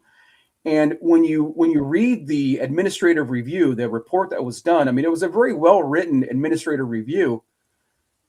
they talk about the failures, but there's no solutions. They talk about, well, you know, these deputies should have training, but did they follow through with any of that training? Was there anything else that they did to prevent this from happening again, other than, yeah, we screwed up, there were some failures, and policy says that they should have done this, that, and the other, and they didn't. So, you know, other than providing special training for those deputies that work that particular housing unit, was there training department wide to be able to identify, you know, the lack of response to Jamal's death and what could have prevented it? What could we have done different here? And I can tell you right now, there wasn't. And if you look at it, after all this information was relayed to Sheriff Bianco at the time, ask yourself this: what was the decent thing to do? Just mere decency. What was the decent thing to do as the sheriff? Right? Sit down with the family. You should have sat down with all the families, or have your chief or assistant sheriff sit down with the families and explain to them what happened and what your response was on how you were going to correct this, right? But instead, you know, the Brown family was told that Jamal was found unresponsive in his cell. Life-saving measures were performed, but unfortunately he passed away. They sent the investigator, one investigator, to tell him that was it. That's all that my understanding that was told, right? And for 5 years, they languished, wondering, you know, praying, you know, reliving this trauma. You know, why did my son die? What happened, right? The decent thing to do is to tell these loved ones, because regardless of what bad choices people make and that find themselves in jail, right? And then they shouldn't die in jail. You know, as Chad once said in an interview, well, they shouldn't have came to jail. You know, what kind of excuse is that? What kind of statement is that? No, they are pre-trial. They are accused of a crime. We have a legal and moral obligation to provide the appropriate care while they are in our custody. But when someone does, because, you know, inmates do die in jail, the decent thing to do is to sit down with the family and explain what happened, you know, both and what our staff did, both positive and negative, and what we're doing to correct those. We're not even doing the Chad Bianco isn't even doing the decent thing. Because if it was his child or his loved one that passed away, he would want to know everything, every little detail on what happened. And so you have to look at it. Like when I worked homicide, I would tell everybody, you know, when we investigate homicides, there is no stone unturned. If my loved one was murdered, I would want every stone turned over, every investigative lead investigated and exhausted. I want A to Z and then Z to A. And that's how we're going to investigate. We didn't care, or we didn't care how you lived in life, but no one had the right to take yours. And that's how we looked at it. No one in homicide, no one had the right to take a life. And we're going to track you down, and we're going to put you. And then the victims, the surviving victims, if one of your loved ones was a victim of a homicide, you are a surviving victim in my view. And we're going to tell you everything we can tell you about the investigation without jeopardizing the prosecution, and the decent thing to do. And in these cases, we obviously see no one's getting prosecuted, and we're not even seeing people getting disciplined, quite frankly. You know, I would hope there's something in the record of corrective training. You know, we're going to reach remedial training to correct the problem of this, you know, deliberate indifference as it relates to Jamal Brown. But my department sources, they're like, nothing happened. It was the cover up. See, but I've got, go ahead. I'm Go ahead, sorry. And one thing I want to point out as well is the sheriff's department, the internal affairs, or the professional standards bureau, they'll start an investigation, but a lot of times they'll let it expire. They'll let it go past the 12-month mark. That way they can't come back and discipline the employee. So they'll just kind of sit on it for a while, and then eventually they'll be like, "Oh yeah, whatever happened with that investigation? Like, oh, it expired.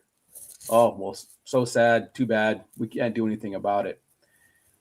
So that's something else that occurs. The question I've got though, and look, let's face it, we discussed it earlier and it falls right back in here again. And I have zero respect for the game that's called lawyering.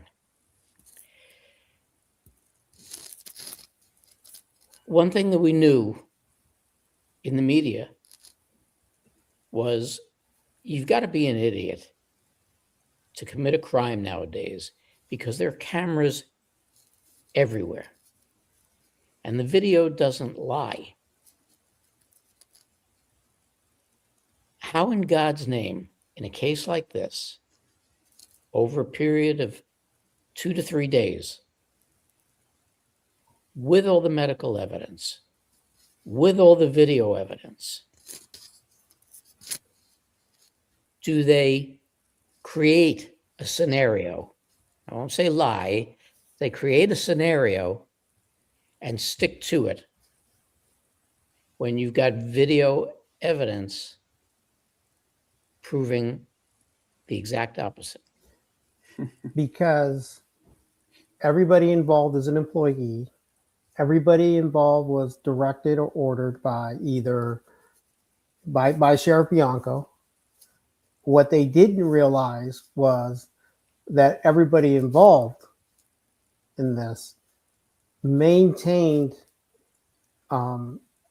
copies of their reports, maintained their the videos they collected, maintained the security logs, all the documentation associated with this directed cover-up. What they didn't count on was the fact that there's only so much an honest, hardworking deputy sheriff with integrity, honesty, and professionalism can take. There's only so much they can take. These individuals were challenged, and they were challenged for the past 5 years on their oath of office, their oath to tell the truth, their oath to be professional, their oath to safeguard the constitutional rights of those that reside and visit our Riverside County. And their conscience prohibited them from following the illegal, immoral, unjust order by the Sheriff's Department, more specifically Sheriff Bianco, because they order you to silence, they order you not to talk about it, they order you not to share anything. Their conscience and their oath finally got to them. And that's why you see all this information that was funneled and fed to Christopher Damien, the reporter, and all the other media outlets, and all these anonymous podcasts going on with people, and all these anonymous letters that are being written. It catches up to you. It's like we tell people when we interview them, you're not a monster. You'll feel better if you tell the truth. Lift that burden off your shoulder. And that applies to all these individuals who were involved in this investigation. That burden has been weighing heavily on them because they know that the leader of the Riverside County Sheriff's Department, Chad Bianco, had violated his oath of integrity, honesty, and professionalism, and that they are caught up with it. And I understand why they kept it a secret all this time, because they have lives, they have careers, they have homes, they have cars, they have kids are probably in college, and they have seen throughout the last 7 years that Bianco has no issues firing people for just embarrassing and destroying them financially. One thing, That's Mark, why they do it anonymously. you're right. and Mark, I want you to think about this for a second, is that the governor has the power of the pardon. So let that sink in for a minute. The governor has the power of the pardon. So what do you expect is going to happen should Bianco get governor? And he even said himself just recently that the governor dictates the attorney general's actions. So you in the Department of Justice. So you tell me what's going to happen. You know, do you really think that a Bianco DOJ or a Bianco attorney general is going to investigate Bianco? He said in that podcast, Mark, he said when he's elected governor, he controls the agenda of the attorney general. He would order them who to investigate. He would order them who to prosecute, and people will go to jail. Now, I don't know. I've never heard of the California governor having the executive authority to order another elected official, the attorney general, on what to do, how to do it, when to do it. I've been living in California since '83, so I've never heard that before. But he said do it. You're essentially changing the scope of their job. Mm-hmm. And no offense, but the overall attitude didn't work in the Nuremberg trials, and it's not going to work here either, that I was following orders. So with the Browns filing suit and bringing this to light and all the video that's come to light, et cetera, stuff like this is going to be hard. Not hard, it's going to be virtually impossible to refute unless, as they did in your cases, they don't allow the evidence to be shown. Well, I'll tell you, Mark, I mean, my last name has become a verb throughout the sheriff's department. Oh, you know, I was in the media too. So. Yeah, you know, you either go along to get along, or you get Flores. You know, I'm not the only one that this has happened to. There's been several employees that have been Flores, you know, since my incident. And it's one of those things where Bianco leads by fear. He thinks that they love him. They don't love him. They fear him because they don't want to be Flores. They don't want to be the next one. Unless you're in his tight-knit circle, you're at risk. And I gotta tell you, the whistleblower that came forward with the Jamal Brown video and documents, all I can say is, wow.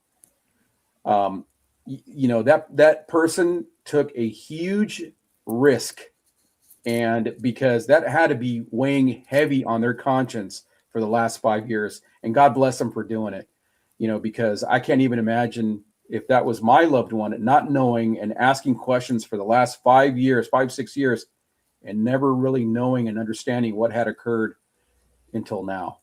Yeah, and Bianco's conduct in the cover-up, I believe it warrants a federal civil rights investigation. You know, I don't think California DOJ, they're doing one right now, but Jamal Brown is so egregious. You know, the way he handled that, the way he covered that up. I mean, they're really, and people are going to say, oh, you know, you're just saying this because it's an election year and he's running for governor.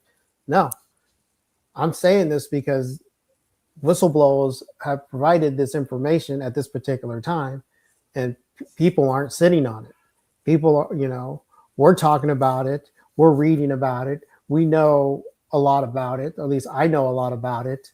You know, no, if this occurred 2 years ago, this would have been I would sit 2 years ago and say, this warrants a federal civil rights investigation. Just this one incident does. You know, it may dovetail or may expand to other cases, but the video, the article, and the filing are so compelling and so disturbing that it is not indicative of the hardworking men and women in the Corrections Bureau or in law enforcement as a profession. We have individuals that make mistakes. It is the responsibility of the department head to thoroughly investigate that and report the truth and take corrective action. That's what managers and department heads do. But we didn't see it in this incident. And look, there are two sides to every story.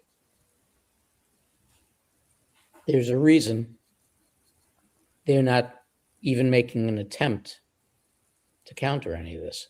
And as I said before, when you look at the video evidence, how do you counter that? Right. How do you deny what you see? Again, when you've got hourly checks, you've got 3 meals where they have to check, not the inmate, the patient, prior to having the meal. That's why you've got 15 deputies and 5 nurses involved in the suit. And I will tell you, 15 deputies and 1 sergeant. I left out the sergeant. and I'll tell you what Bianco is going to say. He's going to say, "Oh, this is politics. This is a smear campaign. They're throwing mud because I'm running for governor." That's what This is not a Democrat or Republican issue.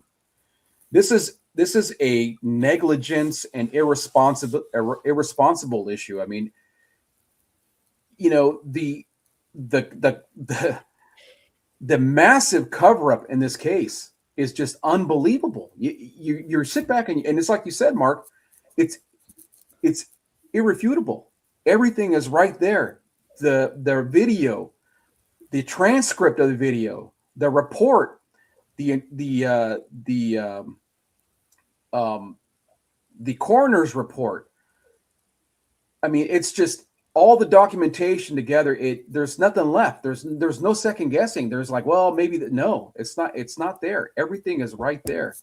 And to sit back and misreport this to the state as anything other than what it really is, I mean, it's like Mike said. I think it should get some kind of a federal inquiry. Right, and he has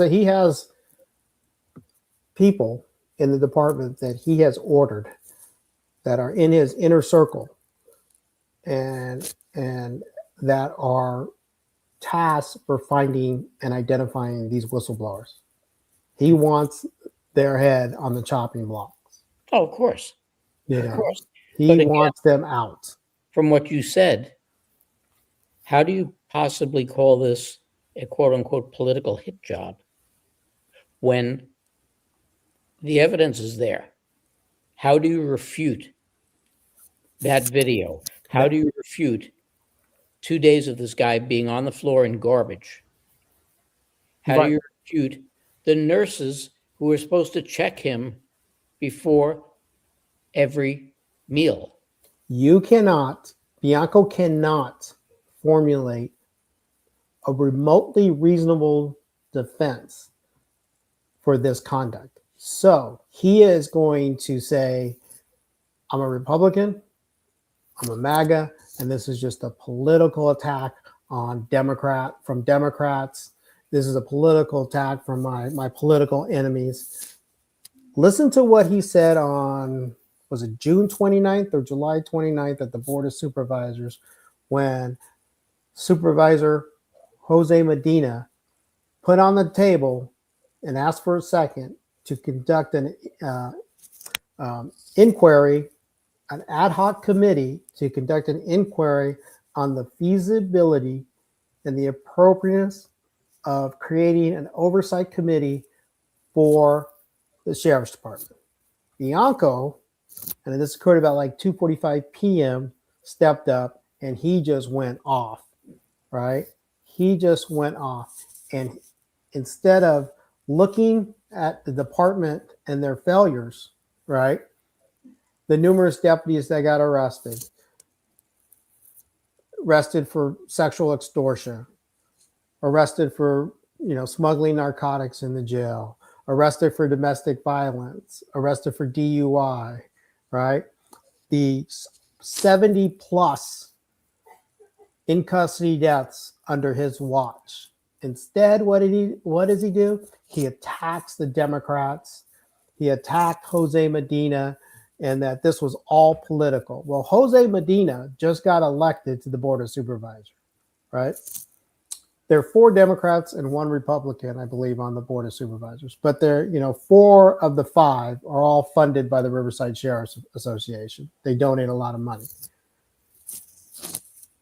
If you look at that, instead of defending the performance of the department he leads, he goes on the political attack that this is a far left, that these are Democrats, they don't like law enforcement, they hate law enforcement. No, they don't hate law enforcement. They hate corrupt law enforcement is what they hate. I haven't spoken to anyone who outright hates law enforcement, and I run in both circles, on the, like the Cervantes sisters, Clarissa Cervantes, Sabrina Cervantes, they are wonderful ladies.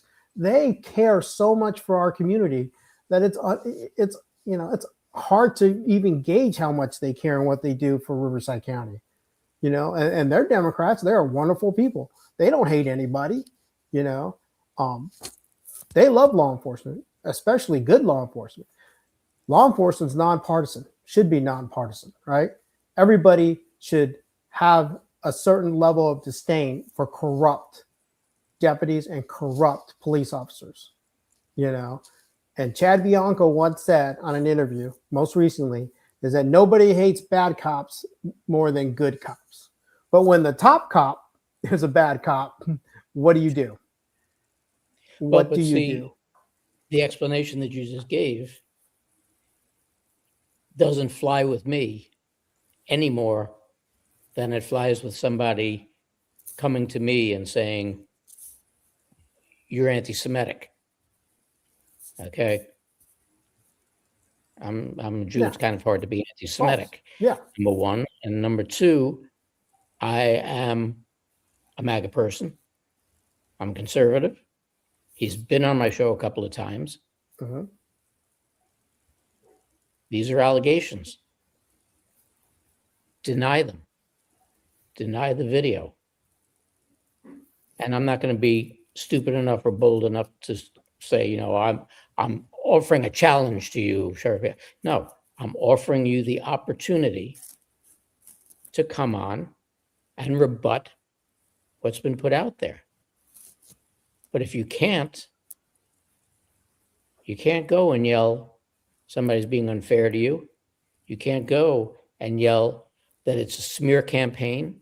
You can't go and yell that it's, anti-MAGA, anti-law enforcement. No. He will. He's done it before, and he'll continue to do it. Well, look, I mean, I'm with you, Mark. I completely understand your point of view. Bianco has some great talking points, but get him past those talking points, and you're going to see a complete different individual. Or you ask him a hard question, you're going to see he's going to lose his mind. He's going to lose his cool. The fact is, he's an emotional person. He's an emotional decision maker, and he can't handle the hard questions because he can't answer them. He lashes out when you ask him a hard question, and you could clearly see that during the crosstalk debate. Forgive me, I don't remember the date, but anyway, yeah. So I mean, you ask him about anything that taking a knee, and he loses his cool. Right. And it's been pretty common. If you watch Kim Yater's interview with him, you'll see what I'm talking about. Yeah, and the Press Enterprise editorial column, Sal Rodriguez did one where he asked him about the stats, and if this was a interview he did, and he describes it very well that he basically can't handle the stress, and he refused to answer the question in regards to statistics. I'll forward you that article. Hopefully, you'll be able to access it. You can access it online with the Press Enterprise, but when you read it from start to finish, and me being 31 years on the sheriff's department, worked with Bianco well over 20 years, I can envision the fact of him getting upset, him turning red. His nonverbal communication, his facial expressions are one that's going to be angry because you're asking that tough question, and instead of answering the question, he just says, stop it, stop being asinine. It's black and white. Mhm. It's plainly black and white. It- And when you, and this is a problem I've had with politicians forever.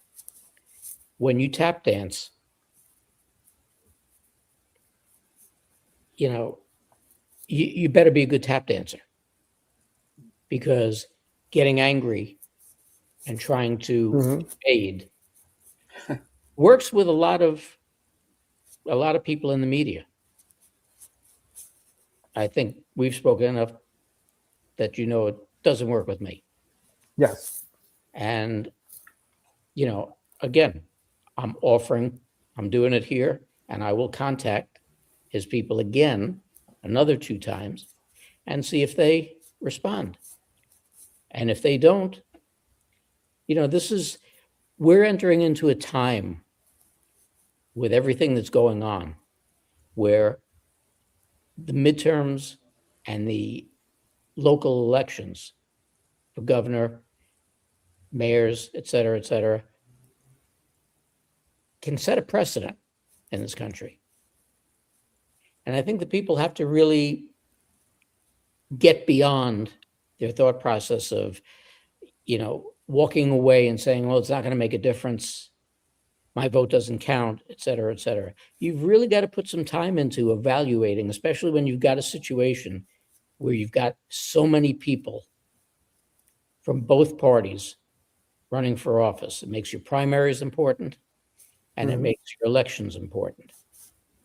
And especially for the people in California and the people in New York, if you think replacing the likes of Kathy Hochul or Gavin Newsom with somebody equally as bad is going to do you any good, you deserve what you get. Yeah, I agree. Bottom line is that Jamal's Brown's family deserves justice, Absolutely. and you know, uh, that's just the bottom line. They deserve Mhm. justice. Yeah, and the California voters, Bianco always said, "Do your research, do your research."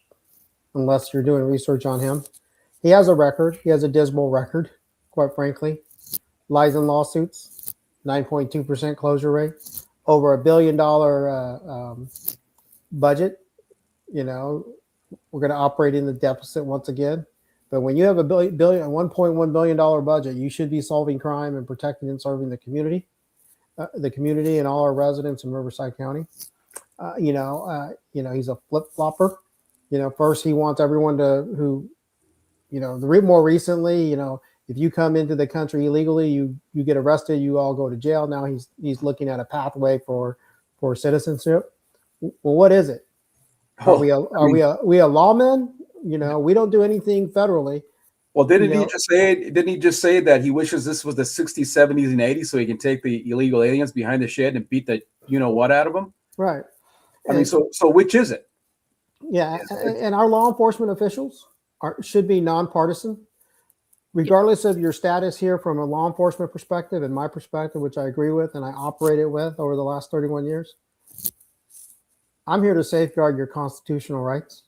I have rules and regulations that I'm going to adhere to. And if you break the law, we'll hold you accountable at the county level, at the state level, because I'm a county employee. And I'm going to safeguard everybody's constitutional rights. I'm not going to violate their rights. That's just how I was brought up in the profession. I'm not going to come up and say, Mark, are you documented or are you illegal? It's irrelevant to me. I'm conducting an investigation. I want to make sure you're okay. I want to make sure that your rights are being safeguarded and preserved. I'm not going to violate your rights. I'm not going to knowingly and intentionally violate your rights or anybody else's right. And I'm sure the heck aren't going to lie to you.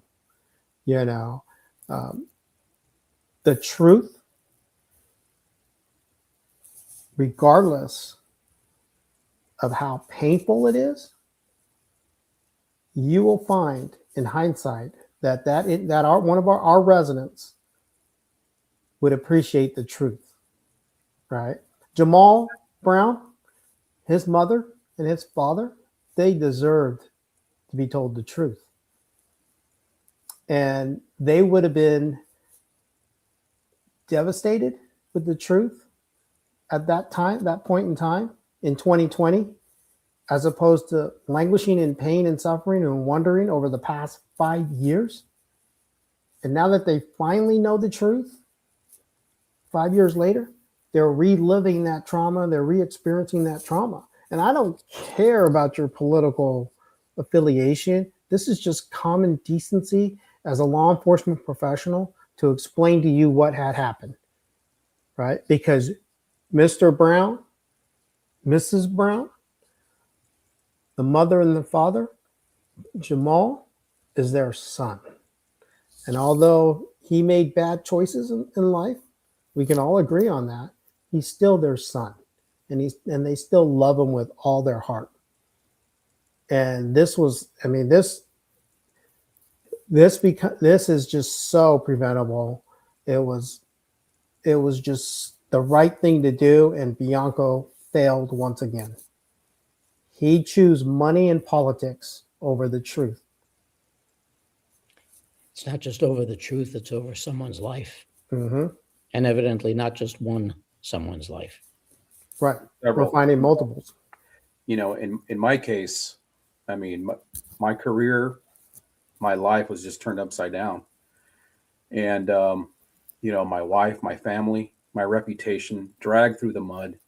And what you don't know, Mark, is that Michael here was actually my investigator in my case. He reviewed every single document. He listened to every recording. He read every single transcript of every interview that was conducted.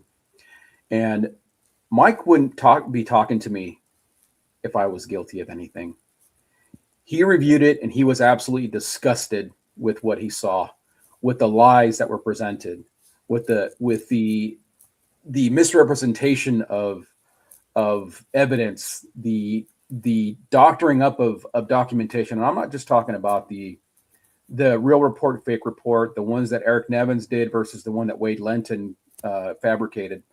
There was documentation that was fabricated and presented to the court as legitimate documents that were falsified. And so they went to the extreme level to try to basically frame me of something I didn't do.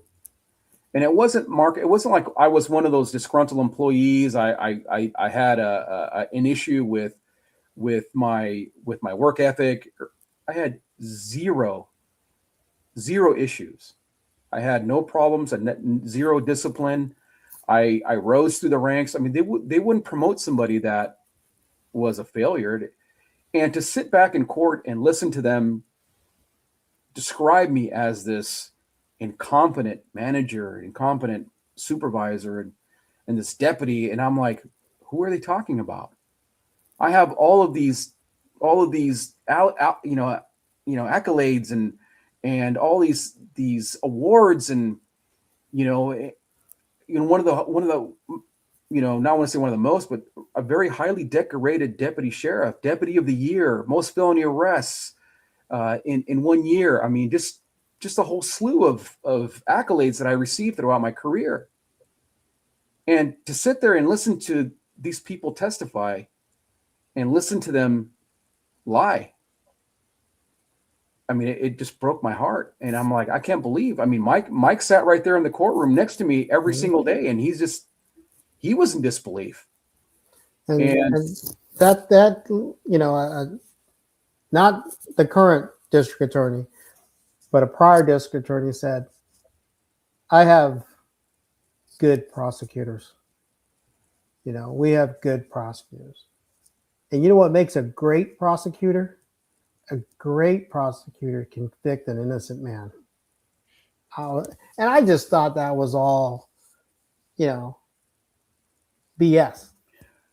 And then when I retired, because I knew about Sam's case as a captain, and I objected to Nicholas Jones doing the investigation with only 6 years on, that he lacked the investigative skill set and the mindset to conduct this investigation. And that's why it was so flawed. As soon as I retired, I then went and, volunteered to help Sam out.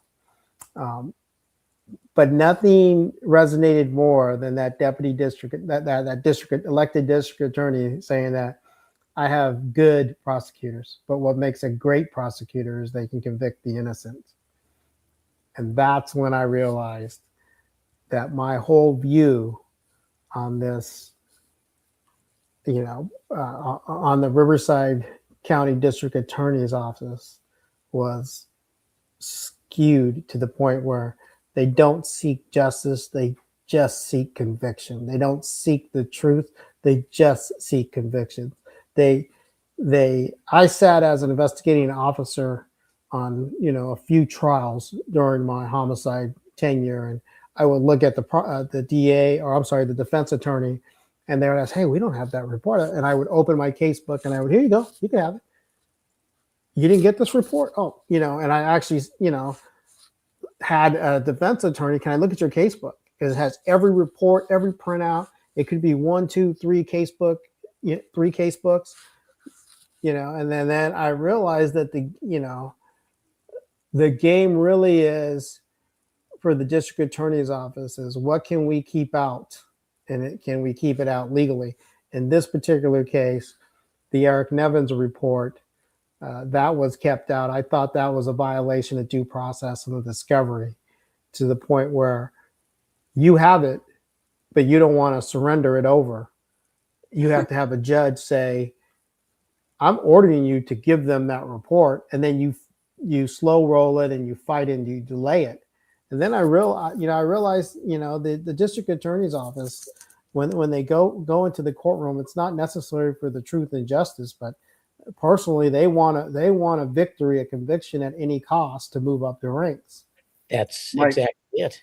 And Mike, correct me if I'm wrong, but I remember the DA that was prosecuting my case. She said that the Nevins report was too damning to her case.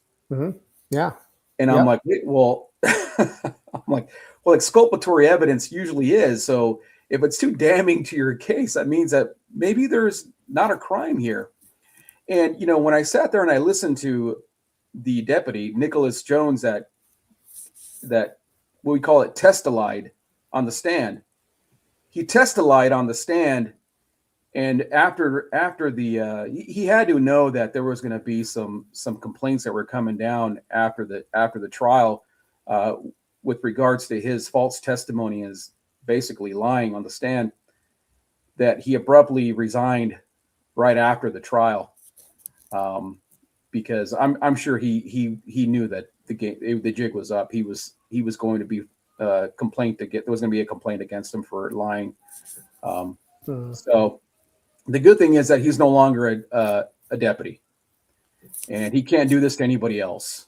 So, Well, the whole point of this is the simple fact that our justice system is broken, top to bottom, from a federal level to a state level to a local level.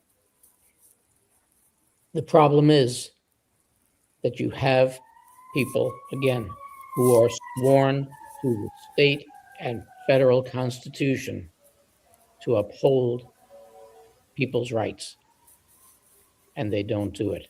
So when you've got your sheriff who's not upholding the law, you've got DAs and ADAs who know they don't advance if they don't convict, they're not upholding the law. And you have defense attorneys who will do whatever they can to win and get criminals who should be in jail off. So we've got a long way to go in this criminal justice system. But this Brown case is a very, very important case, and I really sincerely hope that they're successful with it, not just for the sake of revealing what the Riverside County Sheriff. I'm glad that you're showing this case some attention, because, shockingly enough, when I read that article come out in USA Today on February 1st, I was floored. I couldn't believe it. I'm like, man, this is not going to be good. There's going to be some protesting. There's going to be some things going on, some protesting going down in downtown Riverside, and it's been absolute crickets. I'm shocked at the lack of attention that this case has gotten. So I really appreciate you exposing this, and I'm sure the Brown family appreciates that. I think it really deserves the attention it really needs to get the attention it deserves. Look, this is the problem with the justice system. And I really appreciate you guys coming on because let's face it, having been in law enforcement and being a whistleblower, not exactly the safest position to be in. So I have to give you guys a lot of kudos for doing what you're doing. It's the right thing to do, Mark. Yeah. That doesn't seem to exist in most people's language anymore. That's a sad part of our reality. And that's why it's called respect. I have employees tell me to watch out. He's going to set you up with something. Yeah, I'm like, yep, you can't be surprised because wouldn't surprise me at all. So, but I really appreciate you guys coming on and being honest and bring this information forward. I really wish the Brown family a lot of luck with this, and I hope that they do get the convictions that they want to see happen. Yes, sir. In addition to that, of course, absolutely, I got to thank Claudia, Capt, Carrie, and Doug, without whom we'd just be three people sitting here having a conversation. Most important people that I work with, and the best, absolutely the best. Also, I want to thank, I'm not going to name names because I don't think that would be right, but I want to thank all the people over the past week who donated to the charities to help save the children. Once again, I'm going to take us out with Who Saves the Children, but this is how you can, if you want a copy of the song, that's up to you. You just donate $5 to any one of the four charities. None of this goes to me. I cut myself out as the middleman. You just donate $5 directly to any one of these four charities: ARC, the Association for the Recovery of Children, Shared Hope International, More to Living, or America's Future. Okay, 100% of what you're donating is going to save the children. None of it's going to me. It's all going for the kids, and allegedly that is why we're all here, is for the children. So I hope you enjoyed tonight's show. I hope you all have a great week. Once again, thank you, Mike. Thank you, Sam. Yes, sir. Thank you. You're very welcome. And we'll see you all next week for another Respect. Good night, everybody. Good night. Good night. Thank you, sir.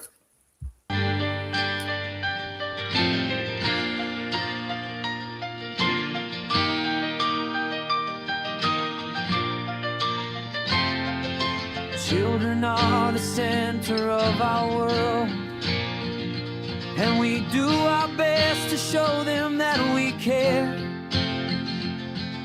But evil is lurking everywhere to steal their youth, kill their soul, show them things that they should never know.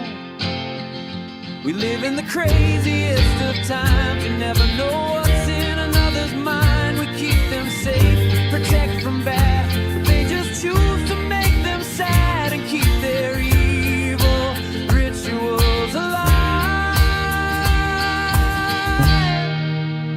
Who saves the children?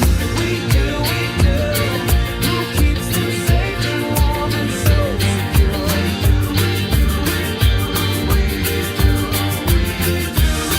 We do, we do. Who saves the children? We do, we do.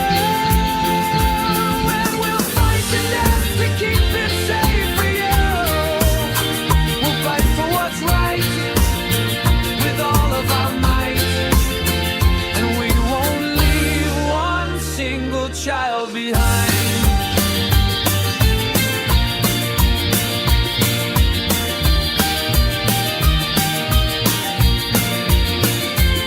They've been here since the dawn of time, and their actions take a twisted mind.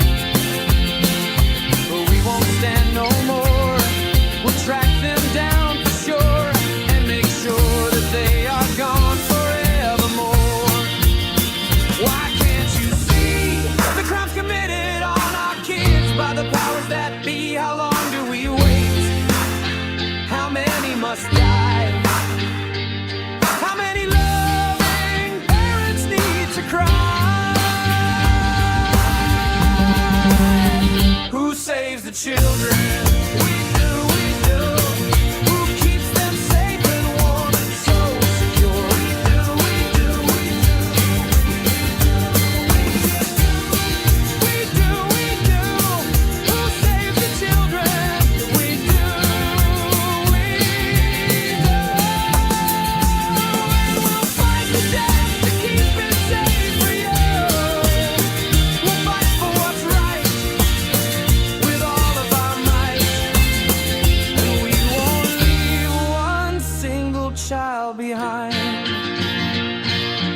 I'm safe and warm and so